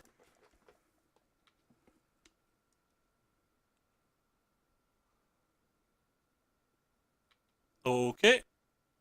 That's 5. Or 4 counters. That doesn't kill us.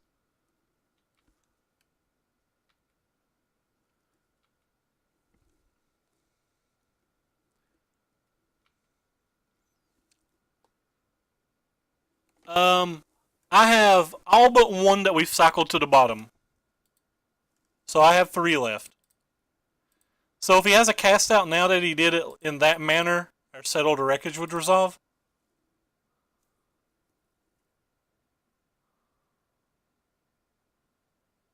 If he's just got a hard counterspell for the Gearhulk, we're dead, but we would have been dead either way.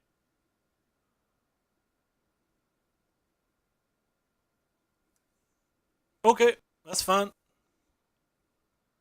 Just looking to block anyway.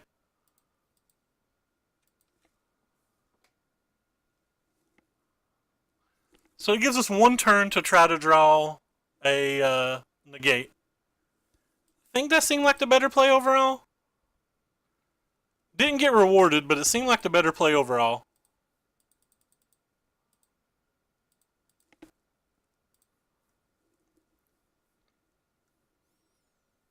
If we had Spell Pierce in our deck, we could even go look for a Spell Pierce. Alright, well he just didn't have it. That's the Esper list that Tommy looked for. Alright, we'll check it out. So that's another 3-0 right now. We get a guaranteed pity chest back. Go ahead and pop that over there. Update our records because we're actually keeping stats this time around for those who care. And then let's check out Tommy's Esper list. And let's put Tuffy's donation thing back on top. Man, this is a JPEG. I ain't clicking on this. You crazy?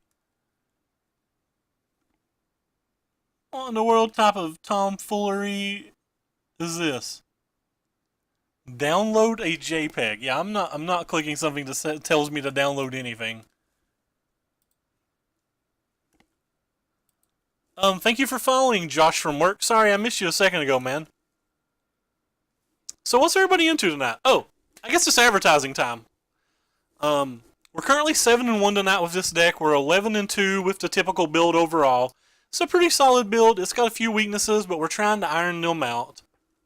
A JPEG's typically a picture, but I don't understand why a link would tell me to download it, and I'm not willing to click something that tells me to download anything. Oh, it's just a Wayfinder deck? I saw those. You can send me a picture on Facebook if you want, Corey. Anyway, so back to advertising. If you guys like what you're seeing, you should give us a follow. It helps promote the chat.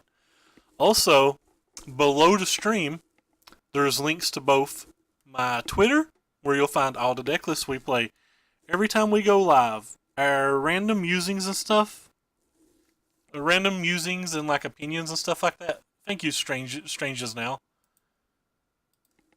Pop that back up. We'll pull the 15th deck over so the people on Twitter can know what we're talking about.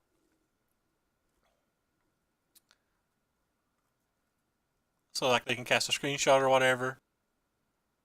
Here we go. This is the Esper control deck they're talking about in chat. Leave it up for just a second for people to screenshot it who don't want to click the link or whatever. It actually looks pretty interesting. I'll go ahead and favorite this and scoot this back on over to the side. We'll go ahead and click join match. Anyway, back to what I was saying. So if you follow the Twitter, you see every deck list we play every time we go live. Hey, it's Flame Guts. It's our buddy. He was just watching us. He's a good man. I really like Flame. So, again, I'll try to spit it out finally. Sorry, I keep getting distracted. But if you like what you're watching and you're on Twitter, the links to the Twitter below, you can see every time we go live, all the deck lists we play, random thoughts on cards and opinions on changes to Magic and deck lists and stuff like that. And then also, on the link down below, there's a link to my YouTube. On the YouTube, you can find every previous stream, some content that hasn't been streamed. Unfortunately, I can't post more content that hasn't been streamed because my upload speed's so low. But following on the YouTube really helps promote us. And if you are already on the YouTube watching, remember in the description below the links is a link, or description below the video is a link to their Twitter, the Twitch, and the desktop. You guys notice that I say that little spiel worse and worse and worse and worse as the night goes on and on and on? Alright, so keep up with chat here. Flame Guts, exclamation. Okay, so nobody said anything. And phone is shut off for the match. Hi stream. This is actually how I met Sears. This is in fact how we met.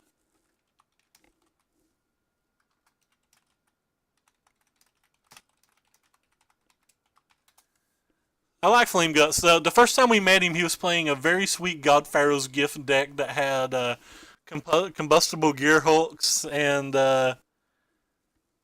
some like ramp spells, refurbishes. It was the first refurbish Pharaoh's list I'd saw long before the one that won the PTQ on Moto that become so relevant and so standard across the board.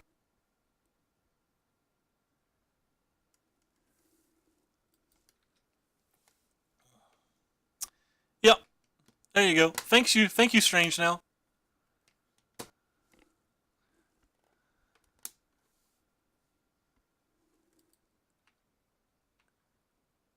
So he already knows that we have the island and stuff, so it's better just to go ahead and show him that. There's not a whole lot for us to think about versus his match. No, the creatures produced by God-Pharaoh's gift have a power and toughness, so all the rules from Fatal Push apply just the same. It's kind of interesting on whether we want to counterspell the hidden stockpile or whether we want to use the cast out on it. I believe we want to counterspell it and save the cast out. So, like, if it happens to be something that's 2 or lower or 4 and you meet the conditions, then yes, but beyond that, no.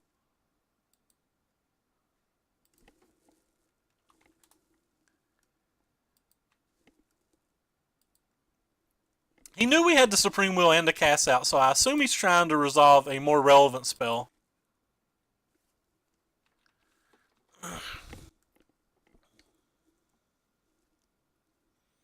I've very much struggled with approach when I was playing black-white tokens, but black-white tokens is in fact our jam, so. Thank you, Joe Zero. I appreciate it. We try to help. We're definitely not cycling this. He has too many relevant threats, and we currently have our land drop, so there's no real reason for us to.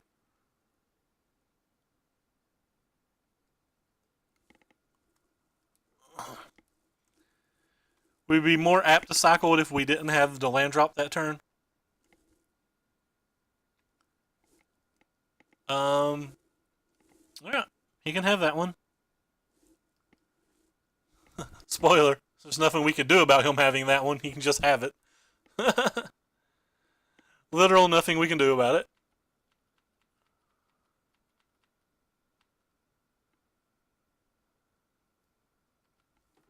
Alright, so we'll go here, and we'll start with cycling this. We're pretty much going to cast out this, but we want to double check. There's some chance I would play like a Glimmer of Genius. Sure, you can have that.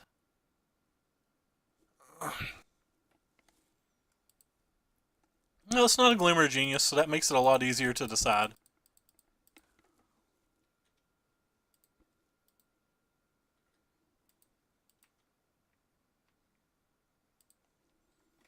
Alright, well, we have some turns left. He didn't have a 5th mana, so I guess that's good for us.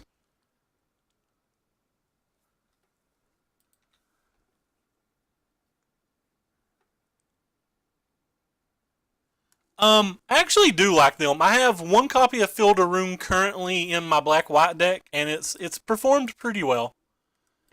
I've definitely enjoyed having it. Alright, so I believe we're going to start with this approach.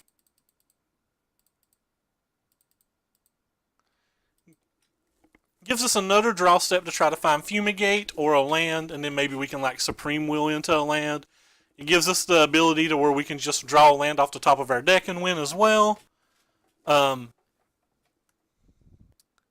Search for Azcanta has been insanely good, TJC. And also, thanks for stopping by. I don't think I've saw you in chat before.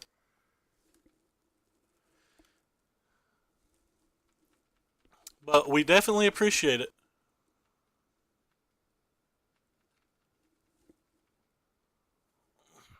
I just realized the last game is the first game I've won that we've resolved to settle the wreckage.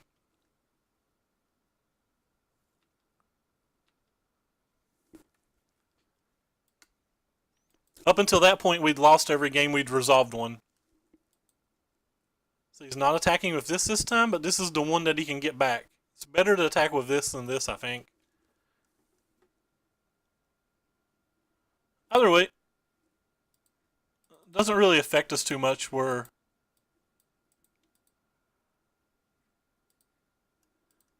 going to cast the Supreme Will first. Give us a little information. The cast out seems like the only card that we can play there.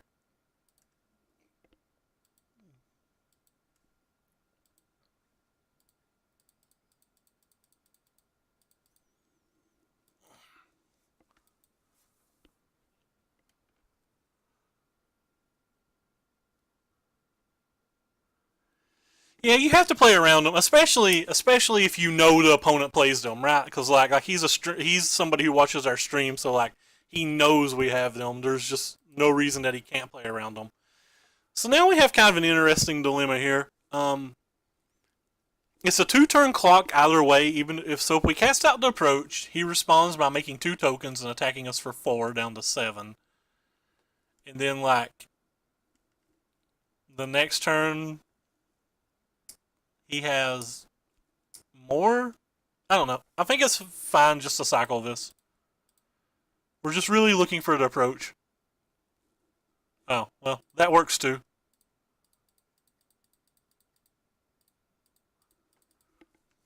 So we'll take the lucky win where we don't have to think. But I think we had enough turns to get back to the approach anyway.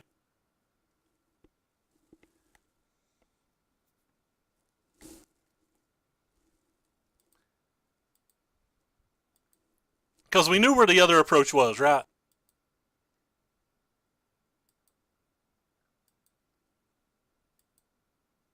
Apparently that was the other approach and I'm just not paying attention. Sorry guys, I started talking and I'm playing like trash now. Think we're at like the 5 or 6 hour mark and I'm actually playing pretty poorly now.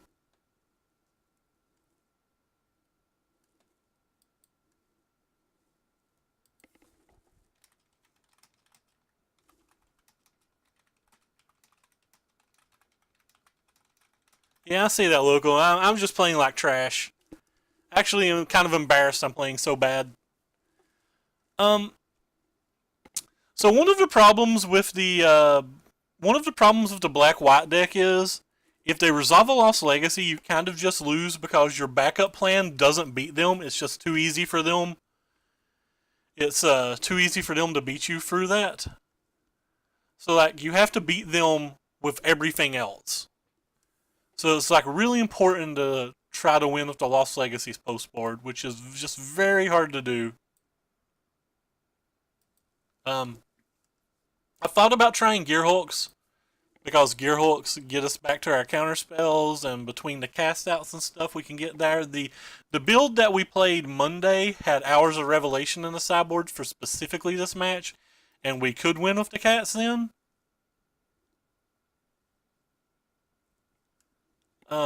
The cats still may be worth it though because they can block. Anyway, so nobody wants to hear any of that. This deck loses when that hits unless push. Oh yeah, rampaging's sick. Anyway, so sorry guys. Like I said, I'm distracted right now. The Effort meltdowns are pretty bad in this match, and I think we're also going to cut. I think we're going to cut the ops.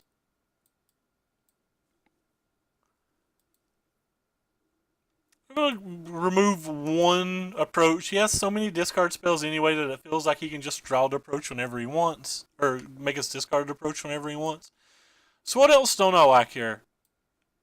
Just try 2 cats. We're probably going to have to cast a Wrath of God early anyway. So what all did he say? Sorry.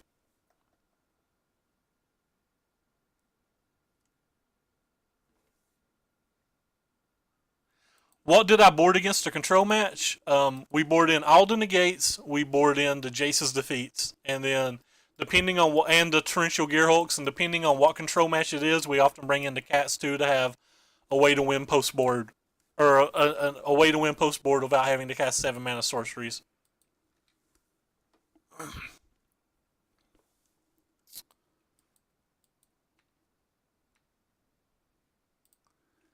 There's some chance that we would cycle it, so we'll go ahead and play this one. I can't imagine a world that I would cycle it, but like, there's some chance I would cycle it.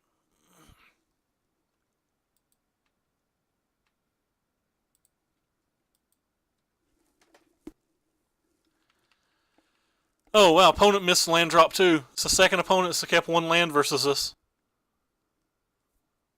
Wonder if he's playing. Well, he didn't attack that time either. That's unfortunate.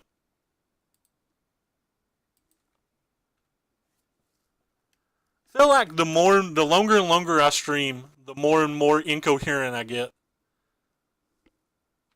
Alright, so he's going to second one of those down.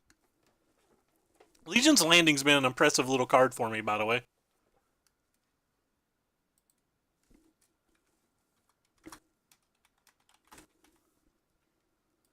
Alright, so we take our 1 here.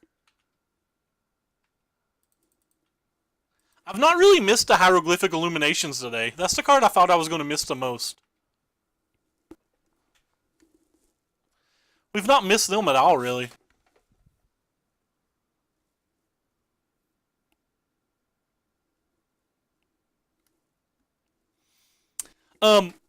Versus the blue-black control decks, one of the very sweet things is like this card right here is a very good win condition versus them because you have so many answers versus their threats that if you keep up with how you use your card draw and how they use your card draw and you like make sure you resolve your cast outs on their Scarab Gods, that you can win by just milling them through the Rivulet. It's not an easy game to play. It's never what you want to do, but it's like it's an avenue that you have. So we're just going to go ahead and slam the cat next turn. Agreed. I agree with that. I still kind of missed them, though. Or I still thought I would miss them. It turned out that I've not missed them whatsoever. Like, the ops have been just a wonderful replacement.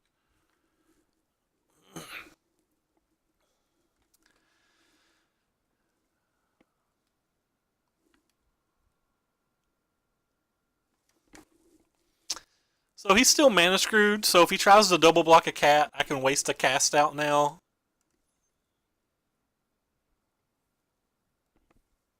But yeah, no, Flame Guts is pretty cool. I always like it when I get paired versus a fan of the stream or additional streamers because like then you get to talk about the matches afterwards. Obviously, there's not a whole lot to talk about when the opponent gets a one land draw and like doesn't draw a second land for like 13 turns or whatever, but you know what I'm trying to say in general. Like, there's like more play to it or whatever. That's kind of an odd attack. Like, I can literally just chump. Or just block, and he's like throwing them away. It's kind of an odd attack. There will probably be 4 in the end. I really feel like it needs a 4th. I don't know what to cut to put the 4th in. I feel like I'm missing out not having the 4th though.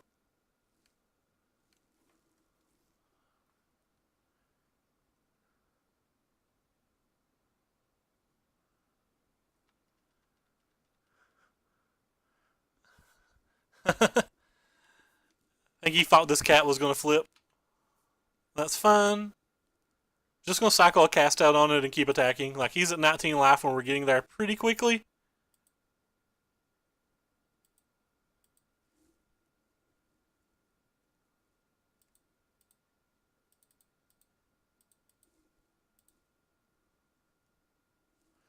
No, I never really. I'll often shave 1 in some matches. I've been experimenting now with shaving 2, but so far I've never cut all 4.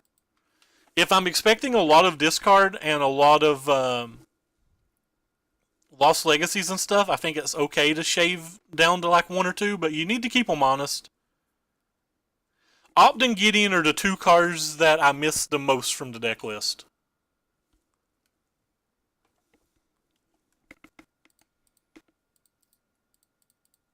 Go ahead and play this one too. We have now a negate for his first real spell.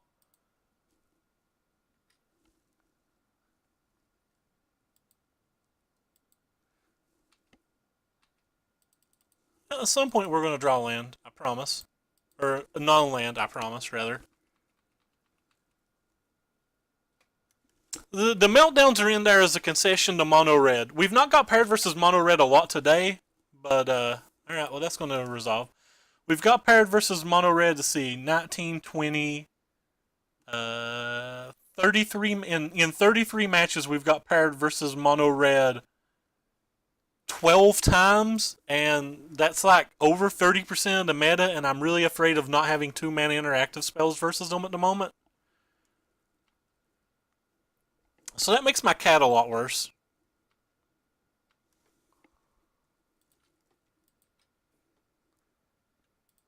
We can still attack with this one, though.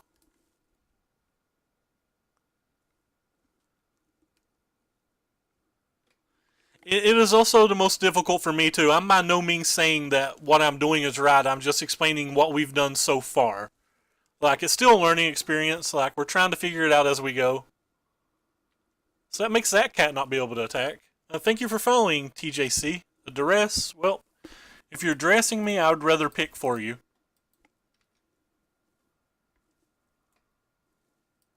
So I can't attack with my cat anymore. Because he can just triple block and he loses his 2 things that he can bring back.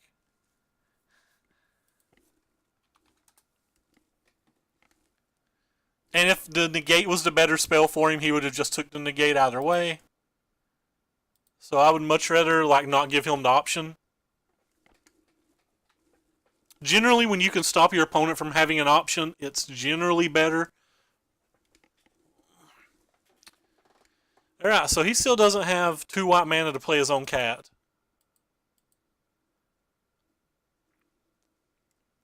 So he can flip Legion's Landing now if he wants. Which causes some issues. Doesn't cause all the issues in the world, but it causes some.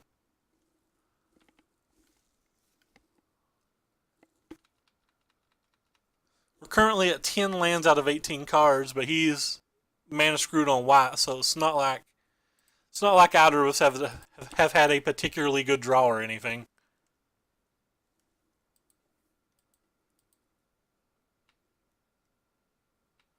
There we go.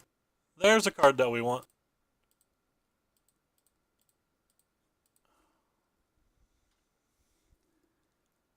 I guess we'll just take another Supreme Will then.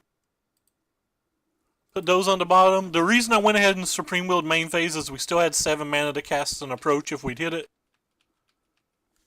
But I'll hold this one, as this one might be able to be used as a counterspell, and we can't play the approach this turn either way. Hidden Stockpile, unfortunately we can't counterspell that. We don't have enough mana.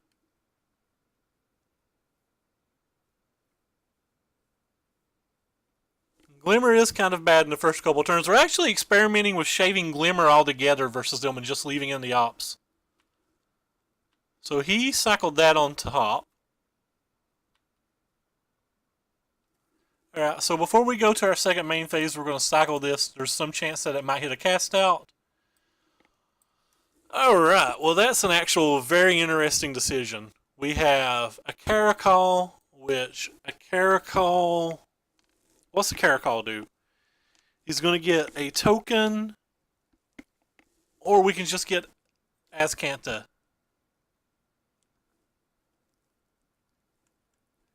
Is it bad that I kind of want the Azcanta? Yeah, I'm in the lower, I'm in Kentucky, so I'm in a little more southern than most people. It's kind of interesting.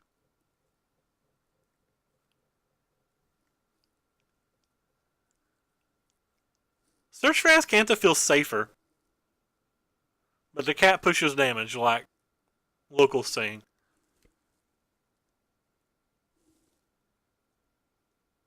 No Azcanta. I don't know whether you're saying don't take Azcanta or no as in take Azcanta. Thank you for following Jacu Bessin.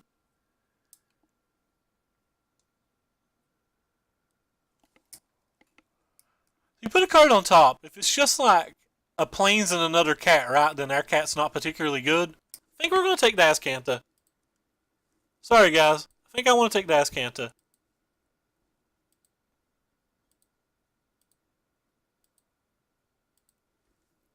So we're going to not cycle this one because he kept a card on top and it could just be another Regal Cat.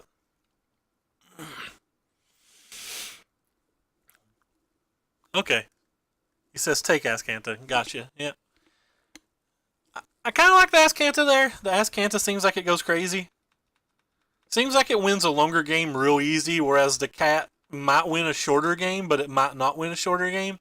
Seems like it's hard for us to lose with the Azcanta itself.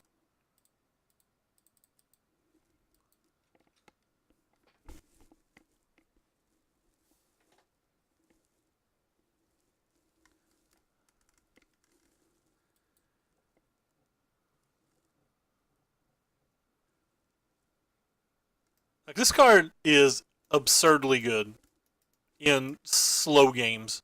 Like slow, stally games, this card goes crazy. Hey, thank you for following Taco Boy 3000. I did but I decided to go with Esper Meltdown instead because I think it's a little bit better versus gods than them just being able to recast it on the following turn. So what do we get with the Azcanta? We already have 7 cards in our graveyard. Cast Out.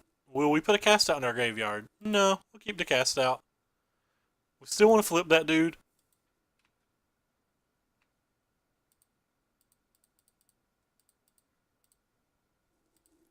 Go ahead and play this before it's too late.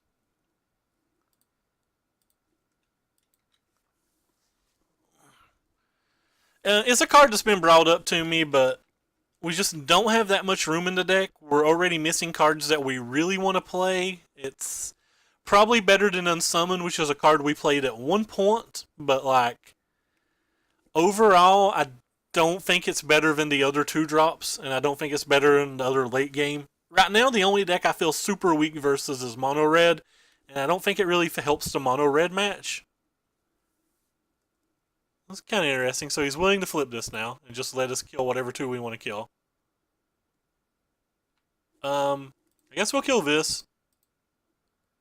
I know he can flash it back, but he can only flash it or the cat back. He can't flash both back.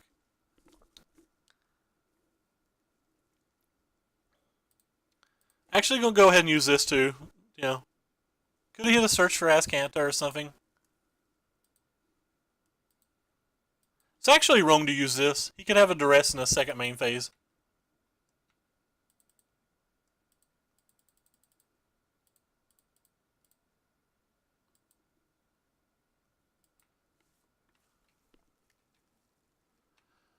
Failure and Comply. I'm not actually sure what that card is.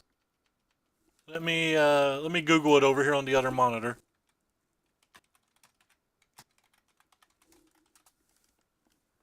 Let us read it. Well, apparently I spelled failure extremely bad.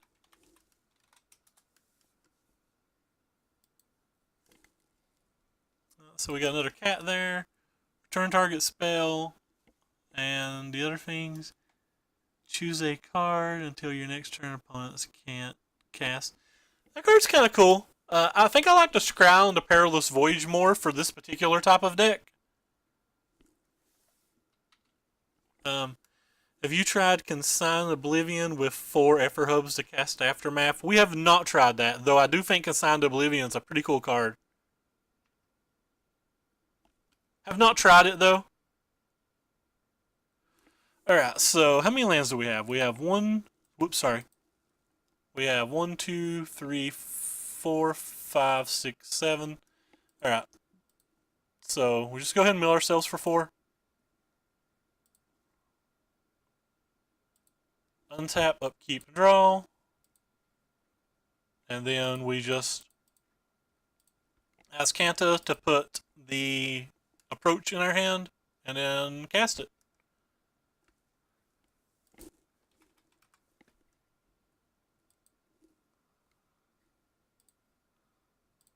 Had to make sure we had enough mana to do it all, but yeah. We're not playing Farm to Market. If Market was an instant, I would 100% be playing it. As it not being an instant, I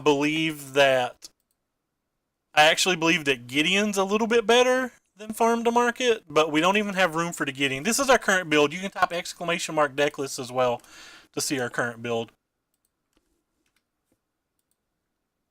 Anyway, so back to advertising. We're currently 8-1 in the day. If you like what you're seeing, please give us a follow. And if you really like what you're seeing, look down below the stream and find the links to both my Twitter, where you can see every deck list we play, every time we go live, and random thoughts and stuff that we have about certain cards, certain deck lists. I mean, just lots of Magic related things. And also down below, there's a link to our YouTube channel where all of our streams is posted in case you miss one when we're live. And if you're watching from the... And there's some content that's not been streamed there, but I gotta be honest, there's not going to be much non-streamed content there entirely based on my upload speed being so low. But if you are watching from the YouTube, You can find a link to every deck list there, or below the stream, a link to every deck list, the Twitch and the Twitter there. Yeah, I mean, Farm to Market's a good card. It really depends on what your meta is going to be versus, right? Like, the Settled Wreckages here haven't been particularly good, but they feel a little bit better versus Ronus and Hazarets, though the one guy that cast Ronus just didn't attack with it. He was smart. Anytime we had 4 mana, he's just like, nope, not attacking with Ronus. Get bent, kid. And we, in fact, got bent. With this current build, we're 8-1. With the Archetype, since Ixalan's been released, we're 13-2. The only matches we've lost today in the 13-1 is we beat Black-White Tokens, we beat Blue-White Gifts, we beat an Abzan Brew, a really cool Abzan Brew. We went 1-1 versus Teamer Energy. We beat Red-Green Dinos, we beat Blue-White Approach. I think that's all, and we beat one mono-red deck. This version's been pretty good so far. Again, I don't really know what changes to make. I kind of want a 4-Fopt and I kind of want 2 Gideons. I'm not exactly sure what to cut. The jury's still out on Settled Wreckage. I've not decided how good it is. And the Jace's defeat in the sideboard hasn't felt particularly good, but the Torrential Gearhulks have felt great. We did not get paired versus a single flood the board deck a single time yesterday. Well, actually, yesterday we played Black-White Tokens. The day before, we didn't get paired versus a single flood the board match. Anyway, so what are we saying? So anyway, thanks for stopping by, Taco Bell and TJC, Dan's Mousetrap, XX Texas Horror, Sieger, I know Master 87. I don't think I've saw any of you guys before, and thanks for coming back, Vladimus and Strange now. It's good to see you guys back in chat. So we're going to keep this hand. We have a couple of interactive spells, and we have a Search for Azcanta, which we think is extremely good. The worst match I feel right now is mono red. There might be a worse match that comes out later when the meta fleshes out a little bit more. But currently the worst matches felt like mono red. Hey, Curse Catcher. Not saw you around in a while, bud. How you doing? Alright, so I really want to slam the Search for Azcanta, but the card seems too powerful just to play into a Censor. I think I'd rather make him use a Supreme Will. Then again, he may not have Censor. I'm just going to go ahead and play it. Our hand's pretty poor. I feel like we need to try to get it on the table, and if he doesn't have Censor, it's great. It looks like he has Censor. Oh well. It's not like it gets better though, right? So like if we play around Censor, he can draw Supreme Will. And so on and so on.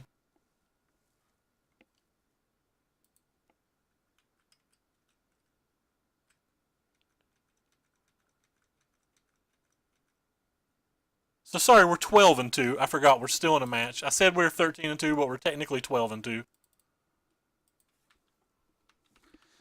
So the mirror match is not a very skillful match. It's honestly just who hits the lands and who hits the approaches. There's so few hard counter spells in the main deck that we don't really have very many options. So we don't want to give him a chance to cast out ours. We're basically looking for any card that says the word draw to on it, and we didn't find one. So we'll just go ahead and take the Search for Azcanta.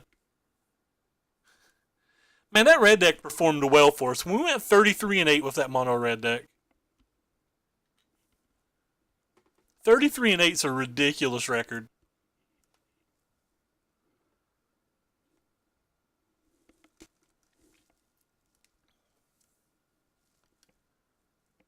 We're currently 13-6 of the black-white token deck that we were streaming yesterday, and we're 12-3 with Approach, but our best performing deck by a lot and our largest sample size has been the mono red deck.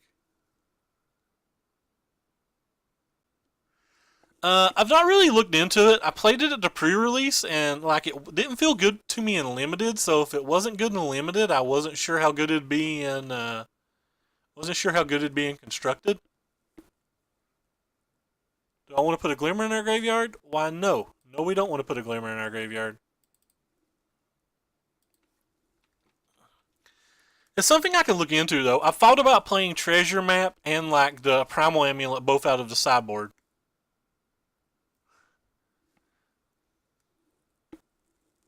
That's kind of interesting that he's destroying my glacial fortress when, huh.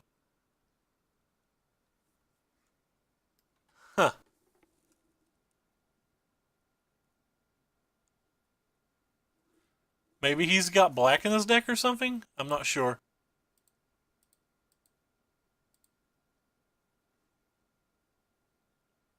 Alright.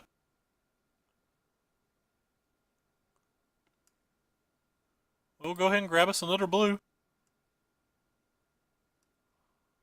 And play a glimmer.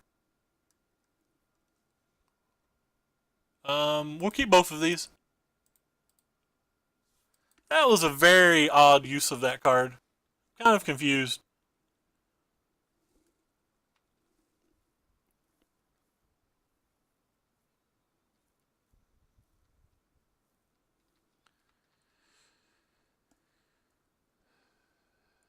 Have I thought about playing Kefnet? I've saw Kefnet in a lot of the. Oh, by the way, thank you for following Alfalfa81 Alfalfa. I've saw a lot of people recently playing a Kefnet. I've never tried it. I'm not sure if I want to try it. It seems like it's good versus the control decks, but like it doesn't seem like it makes the approach match any less luck based, and it doesn't seem like it makes the. I'll go ahead and cycle this sensor too. I think it doesn't seem like it's good enough versus the non.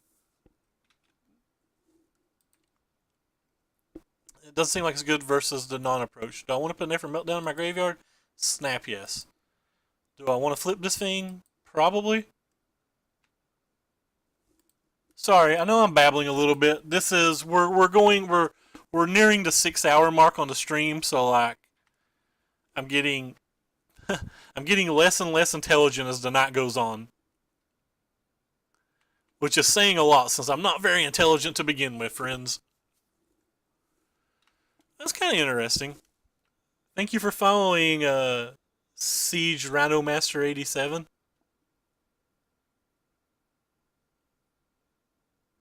I think Gideons are very good in the mirror. Like maybe we could experiment more with Gideons.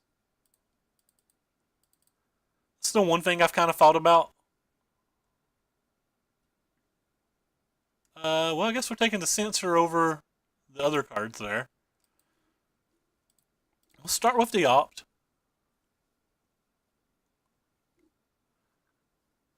Okay, so opponent's just done. That's kind of weird, but it's good timing. For the mono red deck, we're trying a few different things. We've been bringing in these 8 cards for sure versus mono red, and depending on what build they're playing, I brought in one Torrential Gearhulk earlier because I thought it played well to settle the wreckage, but they keep their Abrades in their deck. And their Abrades they keep Abrades in the deck because Abrades are already good versus Regal Caracal, so I'm pretty sure that the Torrential Gearhulk's just bad. I'm pretty sure I just want to bring in like those 8 cards and we take out some of the slower cards like Glimmers, possibly some Supreme Wills, possibly some Search for Azcanthas.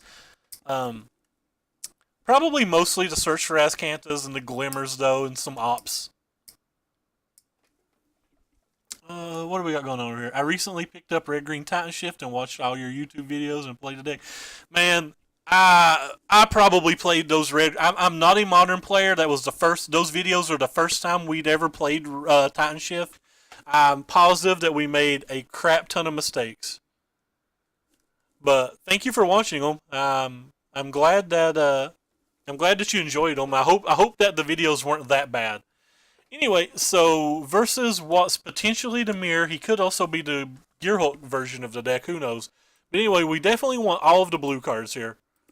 We're going to cut some of these Fumigates. We're going to cut these Wreckages, and we're going to cut the Effort Meltdowns to start with. Now, in the past, we used to try to bring in Regal Caracals and beat them in that manner. But now that we have access to the Search to Azcanta, and that we have the full 5 hard counterspells post board, I think you're actually able to beat your opponent without using the creatures. So I'm just going to bring in the one more Fumigate to keep them honest on their cats, but it's really more because we don't have a better card in the sideboard than the Fumigate. Like I really don't want 3, but it's mostly because we don't have a better card. Anyway, so we're gonna submit and try this. Yeah, we had 104 earlier, and then I had to restart the stream for 30 seconds, and then like they dropped like flies, and I don't blame them. If you're looking for entertainment, it's just too easy to go click on somebody else than to see whether like dude's going to come back. All right, so this hand's a keep. We've got a couple counter spells, we got a couple card draw spells, and we got a couple lands. How do I get admin Ray? Apparently you can't. I can't click it on this screen. Where's it at? Mod. There you go. Enjoy. He's from my local store. I pretty much give mod to anybody from my local store who wants it. Everybody's cool in this chat though. I've never seen anybody needed banned or anything though, so like being a mod's kind of irrelevant. Hey, thank you for following, Yazozama. I appreciate it. I've had a lot of new followers tonight. Ricky demands no.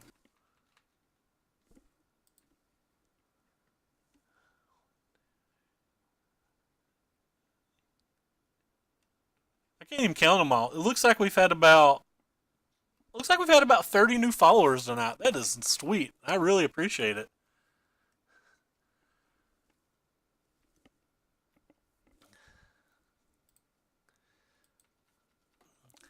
So one thing about this deck going forward, the legendary lands are very, very good. Like the Azcanta is extremely good in the mirror. The little black card's very, very good. Legion's Landing is very, very good. We might need to make room for a couple of the new Wasteland in the sideboard. Like our opponent not wastelanding or not saving his wasteland for our Azcanta last game kind of blew my mind. Oh wow, so he does. He's probably playing the build from earlier today that had the black splash for just milling. Someone banned that guy. Alright. Because that's the first. Thank you for following, Cackle. Appreciate it, man. So that was the first build I saw earlier today with the fetid pools for cycling. For the most part, I don't like lands that come into play tapped in this match, or in this deck. But he was playing 24 lands, and he found a reason to use them, so like maybe it's right. If he is playing that particular build, he's got 2 Torrential Gearhooks and 1 Kefnet in the sideboard, and he's got like disallows and stuff in the sideboard as well.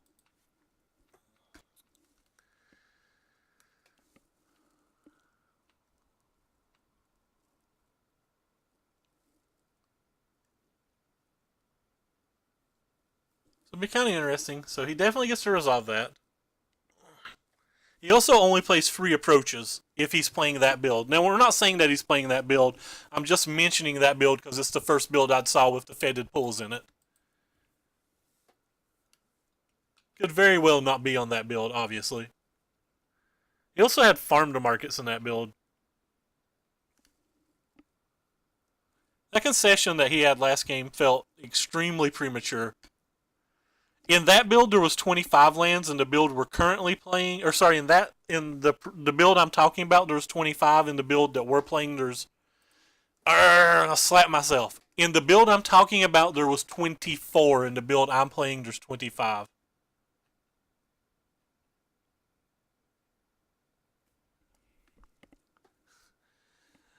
Pulling out my hair with my complete ignorance.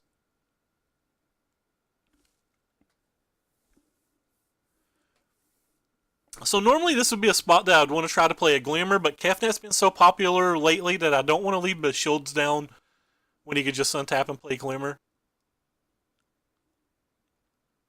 Would you play Field of Runes against the Rivulet deck? Probably. Like, Field of Runes is still very good. Okay, so that's a card that feels like it's a must counter. Feels like we're fighting a counterspell war for this card. That just feels like a must counter.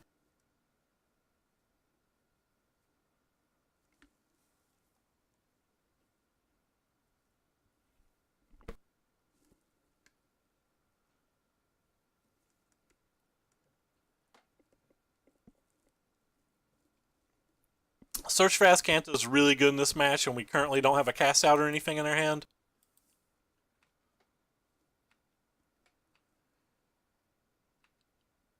So we're gonna go ahead and cast the Opt here. We really want to land. We certainly don't want to Fumigate. Go ahead and play this Opt too. The Jace's Defeat does other things that are nice too. Like the Jace's Defeat also, I kind of want that. I think we're going to keep this. The Jace's Defeat also can like hit Torrential Gearhulks, for example.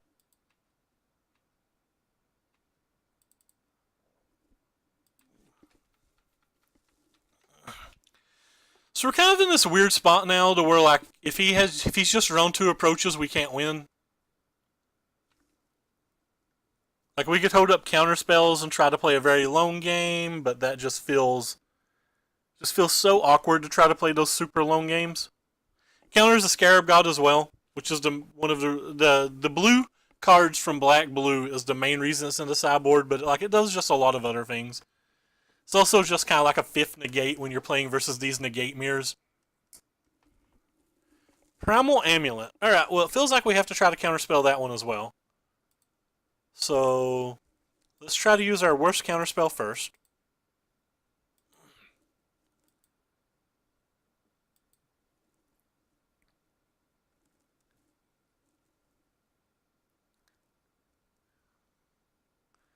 Actually, I'm going to cast a negate here so I can try to get 2 draw steps at finding a land with the sensor.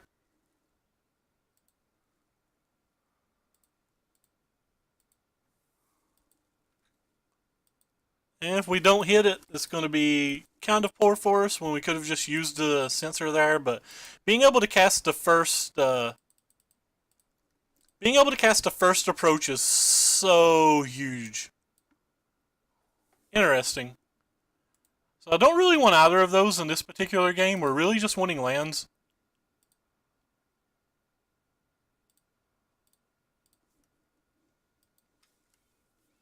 And our shields are completely down now. We could have just cycled it and kept the negate, but... well, if he's got 2 approaches, we're just got. And that's fine, unless we draw exactly a counterspell. Do I want to put it into my graveyard? Sure, we'll put it in our graveyard. We'll go ahead and flip this too. Well, we don't have a counterspell, so... we just have to hope he doesn't have a second approach.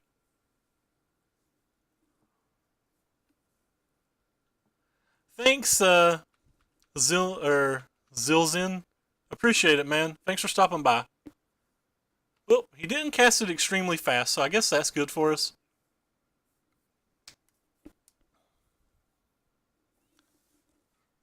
But there's a very good chance that he just has like a million counterspells, so at any point that he just counterspells something and draws into it, we're kind of dead. What did he do with that? He put that on top, which is kind of scary as well. So he drew for the turn, and then he drew an extra card. So he's at 5, finding his next approach.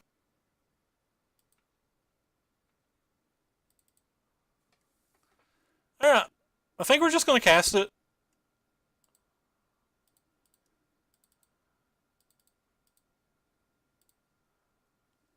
Seems too easy for him just to win.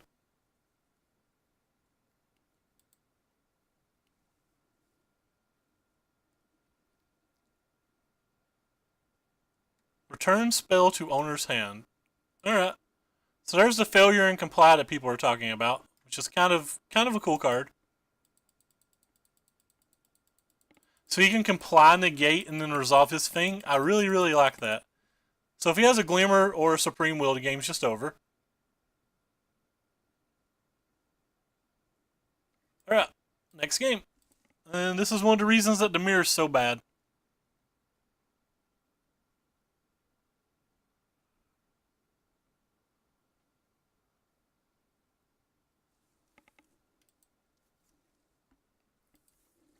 Yeah, we had a lot of options there of getting another turn, but we didn't have any options to beat him just drawing approach at random. And I typically prefer to try to win. Thank you for following Even Gaming 255. I would rather have just a rivulets. It gives you a higher chance of drawing one, and I don't think the scavenging grounds itself is super important. Also, the scavenging grounds is a colorless source of land. If I wanted any colorless sources of lands in my deck, it would probably be me playing the Fielder Rune. I don't like how I played last game in general. The turn that I used the negate and the censor was probably just very wrong. The fumigates didn't look good. Thinking about trimming on all the fumigates. Thinking about trimming on all the fumigates. Like, he showed us Primal Amulet and stuff, so I just don't think he has enough room to bring cats in as well.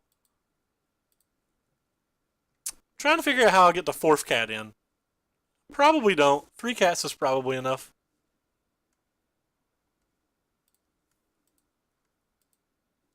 Well, everything went downhill to one turn that I played the censor poorly and missed the land. Like, that was probably poor. I could have just held the land. I probably should have just held the land. Or I probably should have just censored and held the negate. That's where that entire game went wrong. I got greedy, and it cost me any shot at the game, I think. I think that was very bad of me.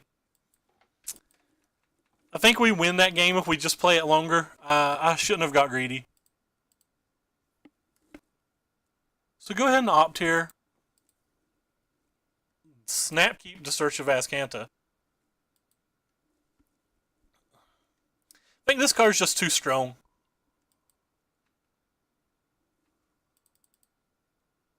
Am I lagging that far behind? Like, I just saw that message when I'm already on turn 2.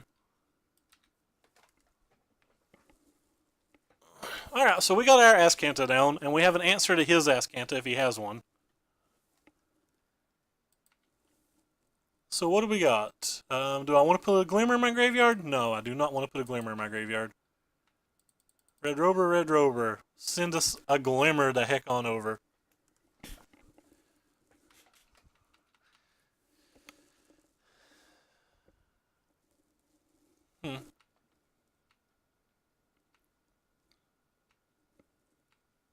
So we're going to keep the cast out for like his Primal Amulets and stuff.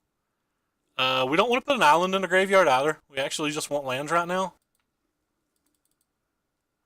Taking lands makes our Azcanta worse, but it's whatever. We have an Azcanta. We're pretty happy. Don't really care if he counterspells our Glimmer because we have the Gear Hulk to get it back in a little bit. So we're just going to go ahead and slam the Glimmer here. We're down to 4 cards, and he still has 7, so...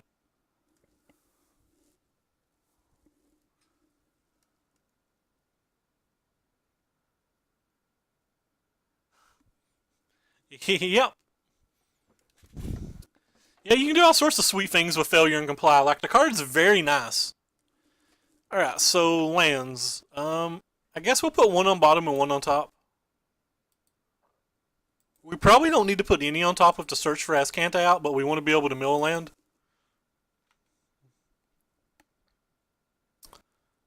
Snap, get rid of that thing. So there's an approach. We're pretty happy that we found an approach. It's usually who tries to cast the first approach wins in this match. It's not always, but it's usually. So he's trying to play his own Regal Caracol. And we're going to have to let that resolve. And we're going to be a little sad about how we sideboarded now.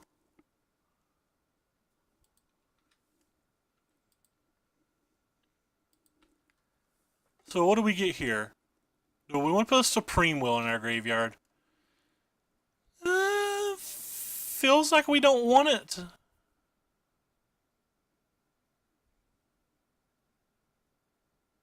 Feels like we don't want the Supreme Will. We'll go ahead and hardcast this now that when he can't counterspell it, just to get our Glimmer back. We know we're hardcasting the approach next turn, providing that we have the opportunity, regardless of what we draw. Like, there's very few things that can make us play the anything but the approach next turn. Alright, we'll keep all the hard counter spells we can get from here on out. Yep, that's why I conceded last game. The comply shutting out even our attempt at drawing a counter spell.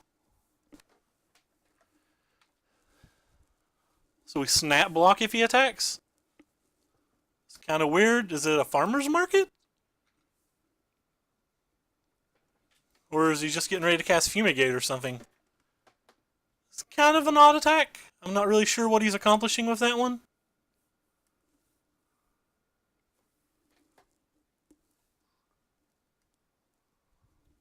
But I value the Torrential Gearhulk 0, so like, I don't care if he has something there.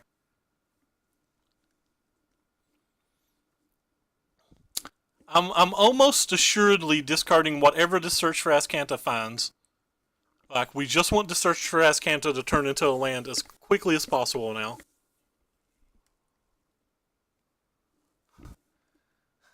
Yeah, that's the last real life cards that I purchased aesthetic for pure aesthetics. Like, I kind of like to get a card. I'm glad that they're still legal.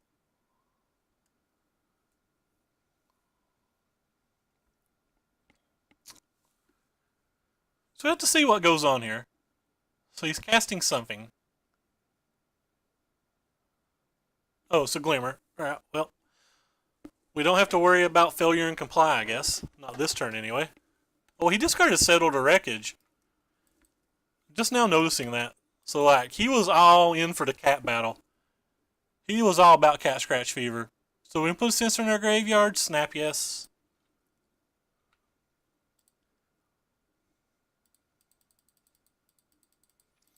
We're holding to Rivulet to be the last land we play because we know that he has we know that he has Rod of Runes in his deck.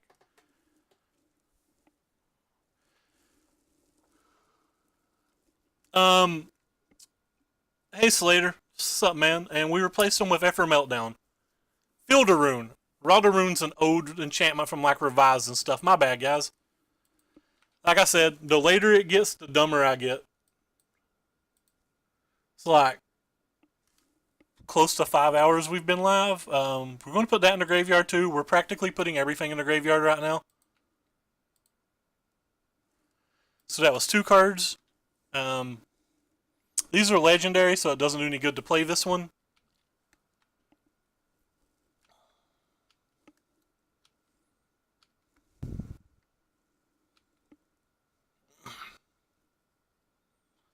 So we have to see what opponent has here.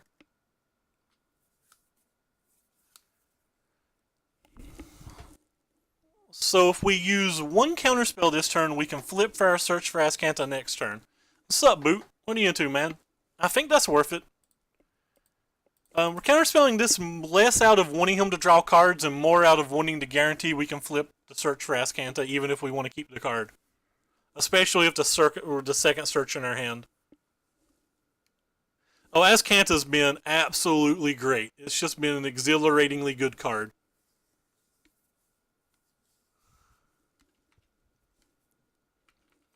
Could attack with the Gearhulk, but he's already showed us Settle to Wreckage, and I just kind of want it as a wall. I feel pretty far ahead in trying to resolve an approach, so... Really? When are you going to be streaming that? Oh, for anybody who doesn't know in the chat, since there's a bunch of you here, Boot is a fellow streamer, and he streams a lot of really sweet and very interesting brews. Couldn't recommend his stream more. Like, it is just wonderful. What are the highlights or your list? Exclamation mark deck list will show you the entire list if you want. We'll go ahead and cycle this now as well. We've got just a bunch of blue cards in our hand. Puts us down to 4 with the Search for Azcanta. Let's see what opponent's doing now.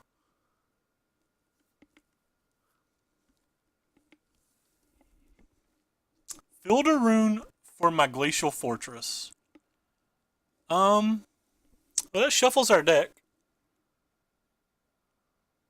But there's nothing we can really do about it.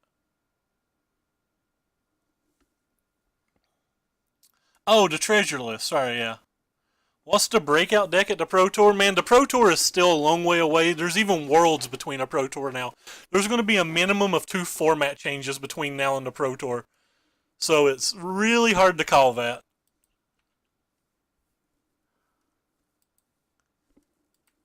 I mean, Blue Eyed Approach's really good right now. So do we want to put an Opt in our graveyard? Probably not. Opt is better than a 1-card cycle, and we already have 7 cards. So we're going to say no to it, and then we're just going to transform the thing. We're going to play our land, and then we're just going to play another Search for Azcanta. I'm actually thinking about starting to attack now. Nah, I'm probably still not attacking, I guess.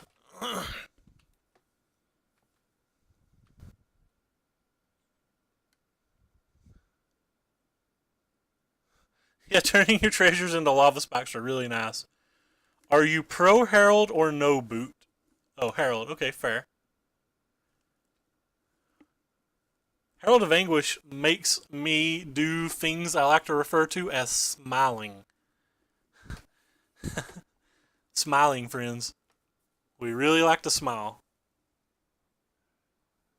So opponent's played 8 lands so far.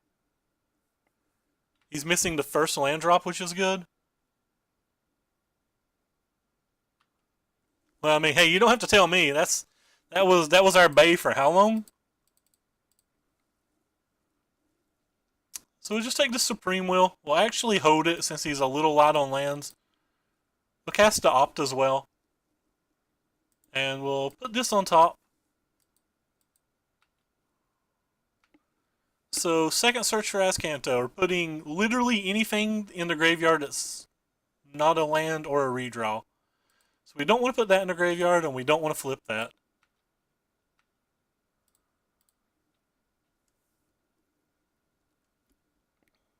We will keep that. I just want the lands. Want to be able to cast every spell we have. He still has to resolve 2 approaches, so he's not even resolved the first approach yet. So we have like just a oodle and boodle of time.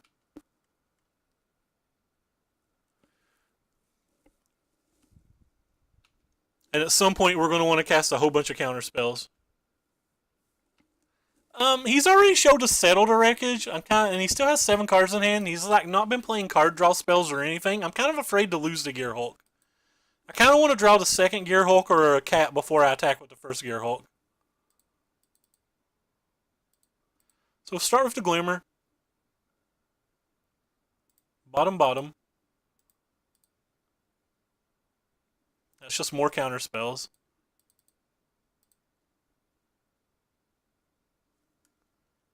More non-thingies.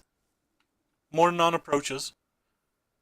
Put an island in our graveyard. Actually going to click no on that. Again, I want every land I can find right now because at some point we're going to have to cast almost all of these blue cards in one turn.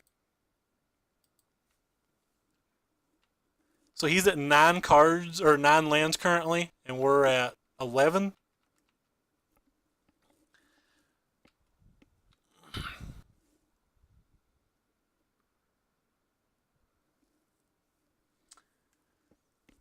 So he drew his 10th land. We're down to 27 cards in our deck, too. His Field of Ruin would have been really nice if he had it right now.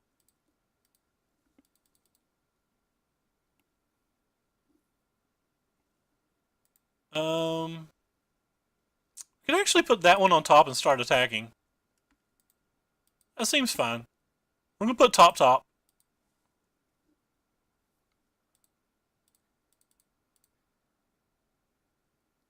And we still don't have an approach.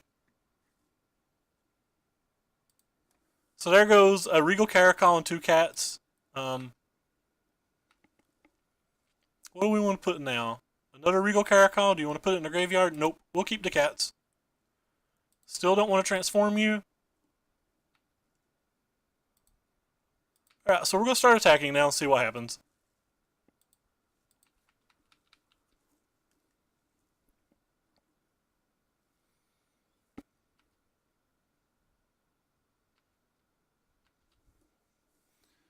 Alright, so let's just step all to white for a cat. If he counterspells it, he counterspells it. It's not something I'm willing to fight over.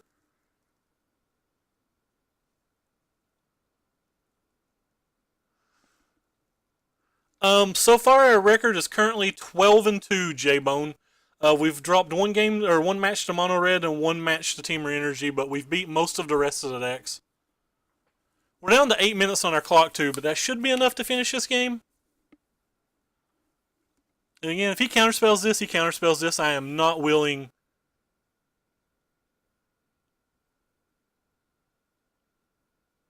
Dispel's not legal anymore, is it? I will definitely be putting Dispel back in. I thought Dispel wasn't legal. My Moto showed me it not legal when it was in the deck. Hi, Inkbreaker. Thank you for following, and thanks for stopping by, J-Bone Capone. You've got a very solid stream, and I enjoy watching it. Okay, I just wanted to make sure. You scared me there for a second. You scared the crap out of me for a second. I was like, really? That good of a card's legal and I'm not playing it? I'm out of my mind.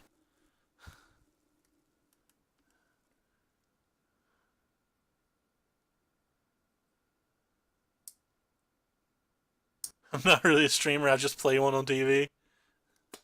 I like it. Yeah. I thought it rotated, man. No, that was messing with my head. I was like, really? I'm not playing that?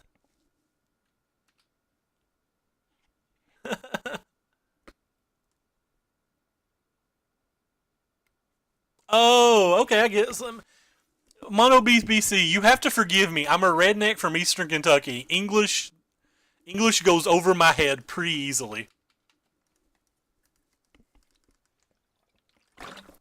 English definitely goes over my head pretty easily. I'm sorry about that, man.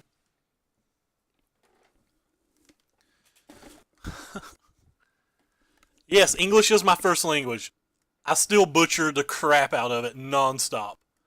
So, Hour of Revelation. That's a card that I think I want to fight a counterspell war over. I didn't really want to use negates on anything else, but this seems like a card I want to fight a counterspell war over.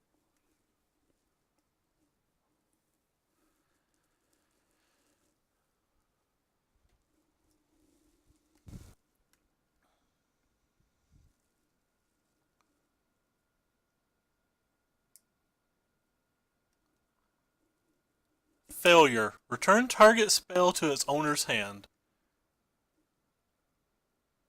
So he's returning my negate to my hand, and I'm just casting it again? That seems pretty good for me.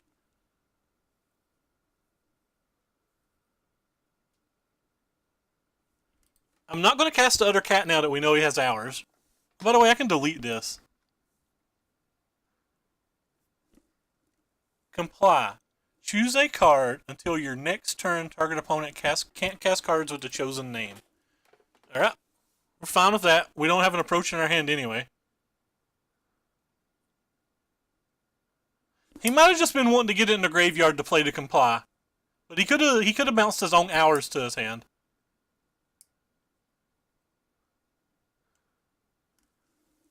So what did he call? Yeah, approach of the second son. That's fine. We didn't have one anyway.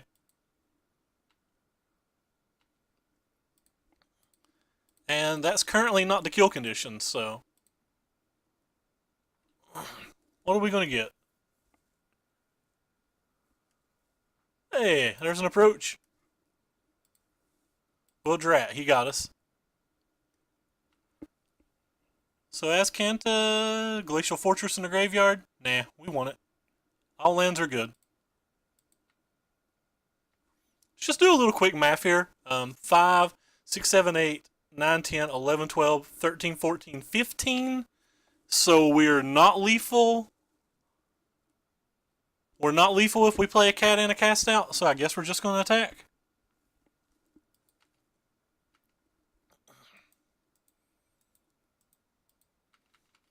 I was looking to see if the cast out and the cat was lethal. But it looks like we're just going to go for the 2-turn attack win. and try to save all of these counter spells to make sure that we can get through on the following turn.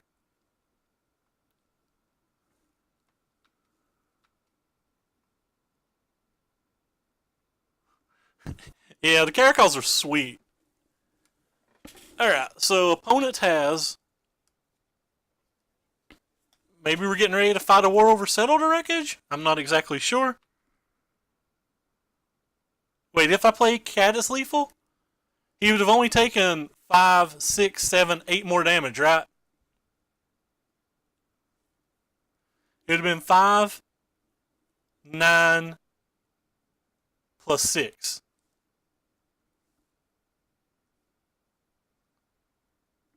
That's right, ain't it?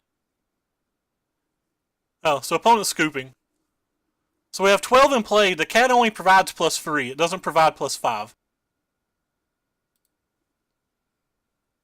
Yeah, they're 3/3s. Oh, well, anyway, he scooped. I don't know why he scooped there. I guess he didn't have a Settled Wreckage in his hand or whatever, but it was going to be very hard for him to beat double Supreme Will, double Negate, and whatever we hit off this Settled Wreckage in our draw step.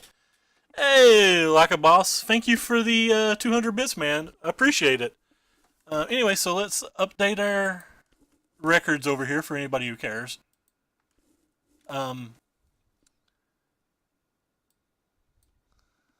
This is our current records with the deck, what we've played versus or whatever. So we're like 13-2 with the blue-white approach overall. Shoot, sorry. Pop that up there. Let me read the chat real quick, but that's gonna be it for us tonight. But I do want to read the chat real quick. Yeah, Search has been a very impressive card. Thank you so much, Like a Boss. I really appreciate the 200 donation or 200 bit donation.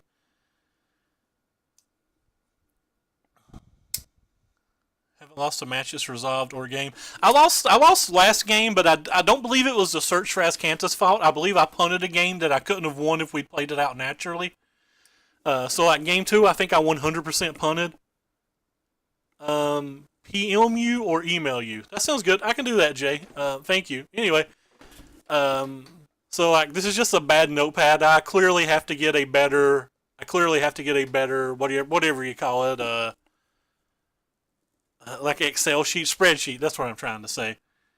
It's legendary, so you probably only want 2 in the deck. I mean, I could sell them. Back. Yeah, you can have a third in the sideboard maybe. I saw some people have them in the sideboard. But anyway, I appreciate you guys all coming. I appreciate all the new followers tonight. I had like 300 or like 30 to 40 new followers. It's a ridiculous amount. I appreciate all the bits and donations. I had a $14 donation tonight.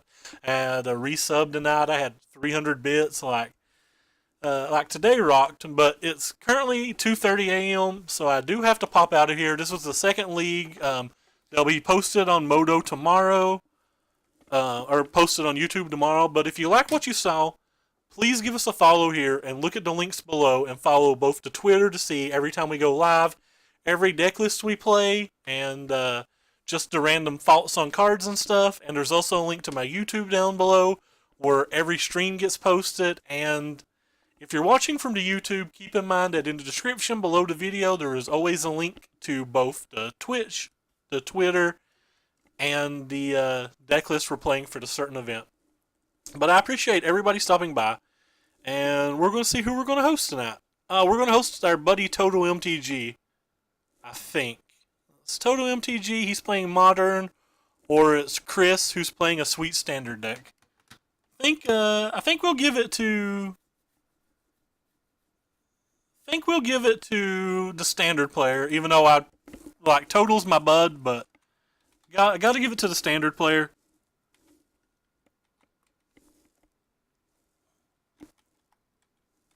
Anyway, so hope you guys have a good night, and as always, I'll be back tomorrow as I stream every day where I have 0 life. Take care, everybody, and thank you for stopping by.